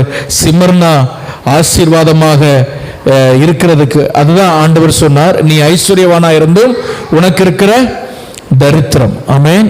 ஹல்லேலூயா. பட்டணம் ஆசீர்வாதமா இருக்கு, ஆனா இந்த வெள்ளை போல மரத்தை கொத்தி கொத்தி அதுல இருக்கிற ஆசீர்வாதத்தெல்லாம் எல்லாம் மற்றவன் எடுத்துட்டு போயிடுவான். அந்த வெள்ளை போல மரம் அப்படியே நிற்கும். அது தரித்திரமா தான் இருக்கும், ஆனா அது ஐஸ்வர்யத்தை கொடுத்துக்கிட்டே இருக்கும். நான் சொல்றது புரியுது? ஹல்லேலூயா. அதே போலதான் நம்முடைய ஜீவியமோ மற்றவர்களுக்கு நம்ம ஆசீர்வாதமா இருப்போம். நம்முடைய வாழ்க்கையில் எவ்வளவு குறைவுகள் இருந்தாலும் நம்ம மற்றவர்களுக்கு ஆசீர்வாதமா இருப்போம். ஹல்லேலூயா. நீ ஐஸ்வர்யம் உள்ளவனா இருந்து உனக்கு இருக்கிற தரித்திரம். ஹல்லேலூயா. நம்ம வாழ்க்கையில் எல்லாம் 100க்கு 150% எல்லாம் நிறைவேறாது. பட் இந்த அபிஷேகம் இருக்க இருக்க நீங்க மற்றவர்களுக்கு ஆசீர்வாதமா இருந்து கொண்டே இருப்பீங்க. நீங்க யாரோ ஒருவரை இன்ஃப்ளூயன்ஸ் பண்ணிக்கிட்டு அவங்க வாழ்க்கையில் ஒரு உதாரணமா சாட்சியா வாழ்ந்து கொண்டே இருப்பீங்க. ஏன்னா இந்த வெள்ளை போலம் இது நறுமணம் வீசிக்கொண்டே தான் இருக்கும், இது நிக்காது. ஹல்லேலூயா. உங்கள்ட்ட இருக்க பணம் வற்றி போகும், உங்கள்ட்ட இருக்க ஐஸ்வர்யம் வற்றி போகும். இந்த வெள்ளை போல வாசனை இது வற்றாது. நீங்க வற்ற வைத்தா ஒளிய அது வற்றாது. ஆமென் சொல்லுங்க. ஹல்லேலூயா. ஹல்லேலூயா. இந்த வெள்ளை போலம் உங்களுக்கு மேல ஒரு பெரிய அபிஷேகம் ஆண்டவர் வச்சிருக்கிறார். இந்த அபிஷேகத்தை நீங்க ஒரு நாள் இழக்க கூடாது. ஆமென் சொல்லுங்க. ஹல்லேலூயா. ஹல்லேலூயா. ஹல்லேலூயா. அபிஷேகம் என் தலை மேலே, ஆவியானவர் எனக்குள்ளே அபிஷேகம். எல்லாரும் முழங்கால் பண்ணிடலாமா? மேலே இன்னொரு பாயிண்ட் இருக்கான நேரம் இல்ல. ஆனவர் எனக்குள்ளே முழங்கிடுவேன், சுவிசேஷம் சிறுமைப்பட்ட அனைவருக்கும் முழங்கிடுவேன், சுவிசேஷம் சிறுமைப்பட்ட அனைவருக்கும் அபிஷேக என் மேலே, ஆவியானவர் எனக்குள்ளே அபிஷேகம் என் தலை மேலே, ஆவியானவர் எனக்குள்ளே. ஹல்லேலூயா. அருமையானவர்களே, சில பேர் சொல்லலாம், எனக்கு அபிஷேகம் இல்லை அப்படிலாம் நீங்க வேதனைப்படுறீங்க. அபிஷேகத்தில் நிறைய கட்டம் இருக்கு, நிறைய லெவல்ஸ் இருக்கு. நீங்க இயேசுவை சொந்த ரட்சகரா ஏற்றுக்கொண்டு அவருடைய பிள்ளையா வாழணும் அப்படிங்கிற ஒரு அந்த வெளிப்பாடை கொடுக்கறதே ஆவியானவர் தான். அதை நீங்க நல்லா புரிந்துக்கணும். ஆவியானவர் உங்களுக்குள்ள வந்ததுனால தான் அந்த வெளிச்சம் வந்தது. ஆனா இதுல நீங்க வளரணும். அதுதான் அடுத்த கட்டமா நம்ம அப்போஸ்தலர் புஸ்தகத்துல வாசிக்கிறோம். தாவீதுக்கு அப்படிதான் அவர் வளர்ந்தார். அவருக்கு 3 லெவல் அனாயிண்டிங் அவர்கிட்ட இருந்தது. அப்போ அபிஷேகம் உங்களுக்கு முக்கியம், அனாயிண்டிங் ரொம்ப முக்கியம். இந்த பிசாசானவன் தன்னிடத்துல வெள்ளை போலம் இருக்கிறது போல நம்ம வாழ்க்கையை அவன் வஞ்சிக்க பார்ப்பான். இன்னொரு பாயிண்ட் கூட நான் எடுத்து வைத்தேன். ஆனால் ஆண்டவர்களை நிறுத்த சொன்னதுனால நான் உங்களை ஜெபத்துக்கு நேரம் நடத்தினேன். அருமையானவர்களை கொஞ்சம் கவனிங்க. நீங்கள் ஜெபத்தில் இருந்தாலும், ஆண்டவரே நீர் எனக்கு தந்த மிகப்பெரிய ஒரு கிஃப்ட் என்னன்னா இந்த பரிசுத்த ஆவியின் அபிஷேகம்ப்பா. இதை நான் எந்த நிலையிலும் நீங்கள் இழந்துடக்கூடாதுங்க. ஹல்லேலூயா. எல்லாரும் ஆண்டவர்கிட்ட ஜெபிக்க ஆரம்பிங்க பார்ப்போம். அப்படியே நீங்கள் உங்களுக்கு கிடைச்ச ஒரு பெரிய கிஃப்ட் இது.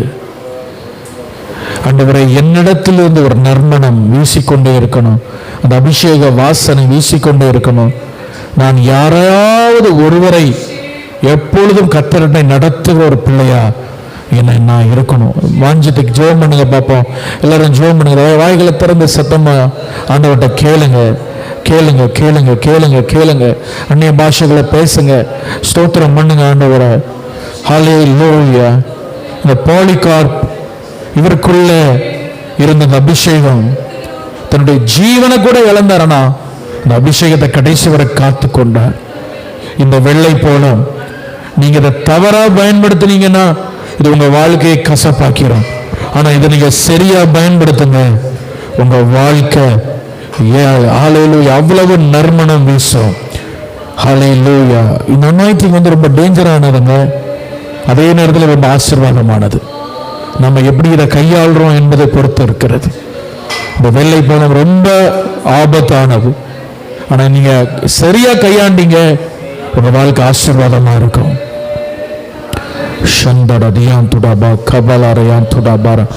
அபிஷேகத்தை பெற்றுக்கொண்டு மனம் போல வாழக்கூடாது. உங்க மனம் போல நீங்க வாழக்கூடாது. உங்க வாழ்க்கையை கசக்க பண்ணிடும். ஏன்னா உங்களுக்குள்ள வெள்ளை போலம் இருக்கு. நீங்க தேவையில்லாம இதை நீங்க மிஸ்யூஸ் பண்ணீங்கன்னா உங்க வாழ்க்கை கசந்து போகும், உங்களுக்கு பெரிய பாதிப்பு ஏற்படுது. ஆனா நீங்க சரியா பயன்படுத்தினீங்க, உங்க வாழ்க்கை நறுமணம் வீசும். உங்க வாழ்க்கை நறுமணம் வீசும். எல்லாரும் கரங்களை தட்டி ஆண்டவரை மகிமைப்படுத்தி, நான் சொல்றதுனால அல்ல, உண்மையா ஆண்டவரை ஸ்தோத்திரம் பண்ணுங்க பாப்பா. எல்லாரும் எல்லா கைகளை தட்டி ஆண்டவரை ஸ்தோத்திரம் பண்ணுங்க. தேவ ஆவியின் அபிஷேகத்தால் ஒரு விசை கூட நீங்க நிரப்பப்படுங்க. எல்லாரும் கைகளை தட்டி ஆண்டவரை ஸ்தோத்திரம் பண்ணுங்க. தன்னுடைய பலத்தால் ஆண்டவர் நீ நிரப்புவாரா. இந்த வெள்ளை போல வாசனை உங்களிலிருந்து வீசுவதாக. இகபாலா துடபாலா சங்கரதியான் துடபாலரா திரபாலா கபலா துடபரபலபரப. இயேசுவின் நாமத்தில் இந்த வெள்ளை போல வாசனை உங்களிலிருந்து வீசட்டும். நீங்க இந்த உலகத்துக்கு ஒரு சாட்சியாக, உங்க சந்ததிக்கு ஒரு சாட்சியாக, உங்களுக்குள்ள இருக்கிற அபிஷேகம் ஒரு வாசனை வீசுவதாக. ஆண்டவர்கிட்ட ஜெபம் பண்ணி கேளுங்க, என்னுடைய சந்ததிக்கு என்னை ஒரு வெள்ளை போல வாசனையாய் வையுமாப்பா, வையுமாப்பான்னு கேளுங்க. ஹல்லேலூயா, ஹல்லேலூயா, ஹல்லேலூயா. இந்த சிமர்னா சபையில எத்தனையோ பாடுகள், எத்தனையோ உபத்திரவம் சந்தித்த பொழுது அவர்களுடைய அந்த நறுமணம் ஒரு நாளும் அது தடைப்படவில்லை. கர்த்தர் உங்களை அப்படியே மகிமைப்படுத்தி உங்களை ஒரு சிமர்னாவாய் ஆசீர்வதித்து உங்களை பல சந்ததிக்கு உங்களை ஆசீர்வாதமாக வைப்பாராக என்று சொல்லி உங்களை நான் ஆசீர்வதிக்கிறேன்.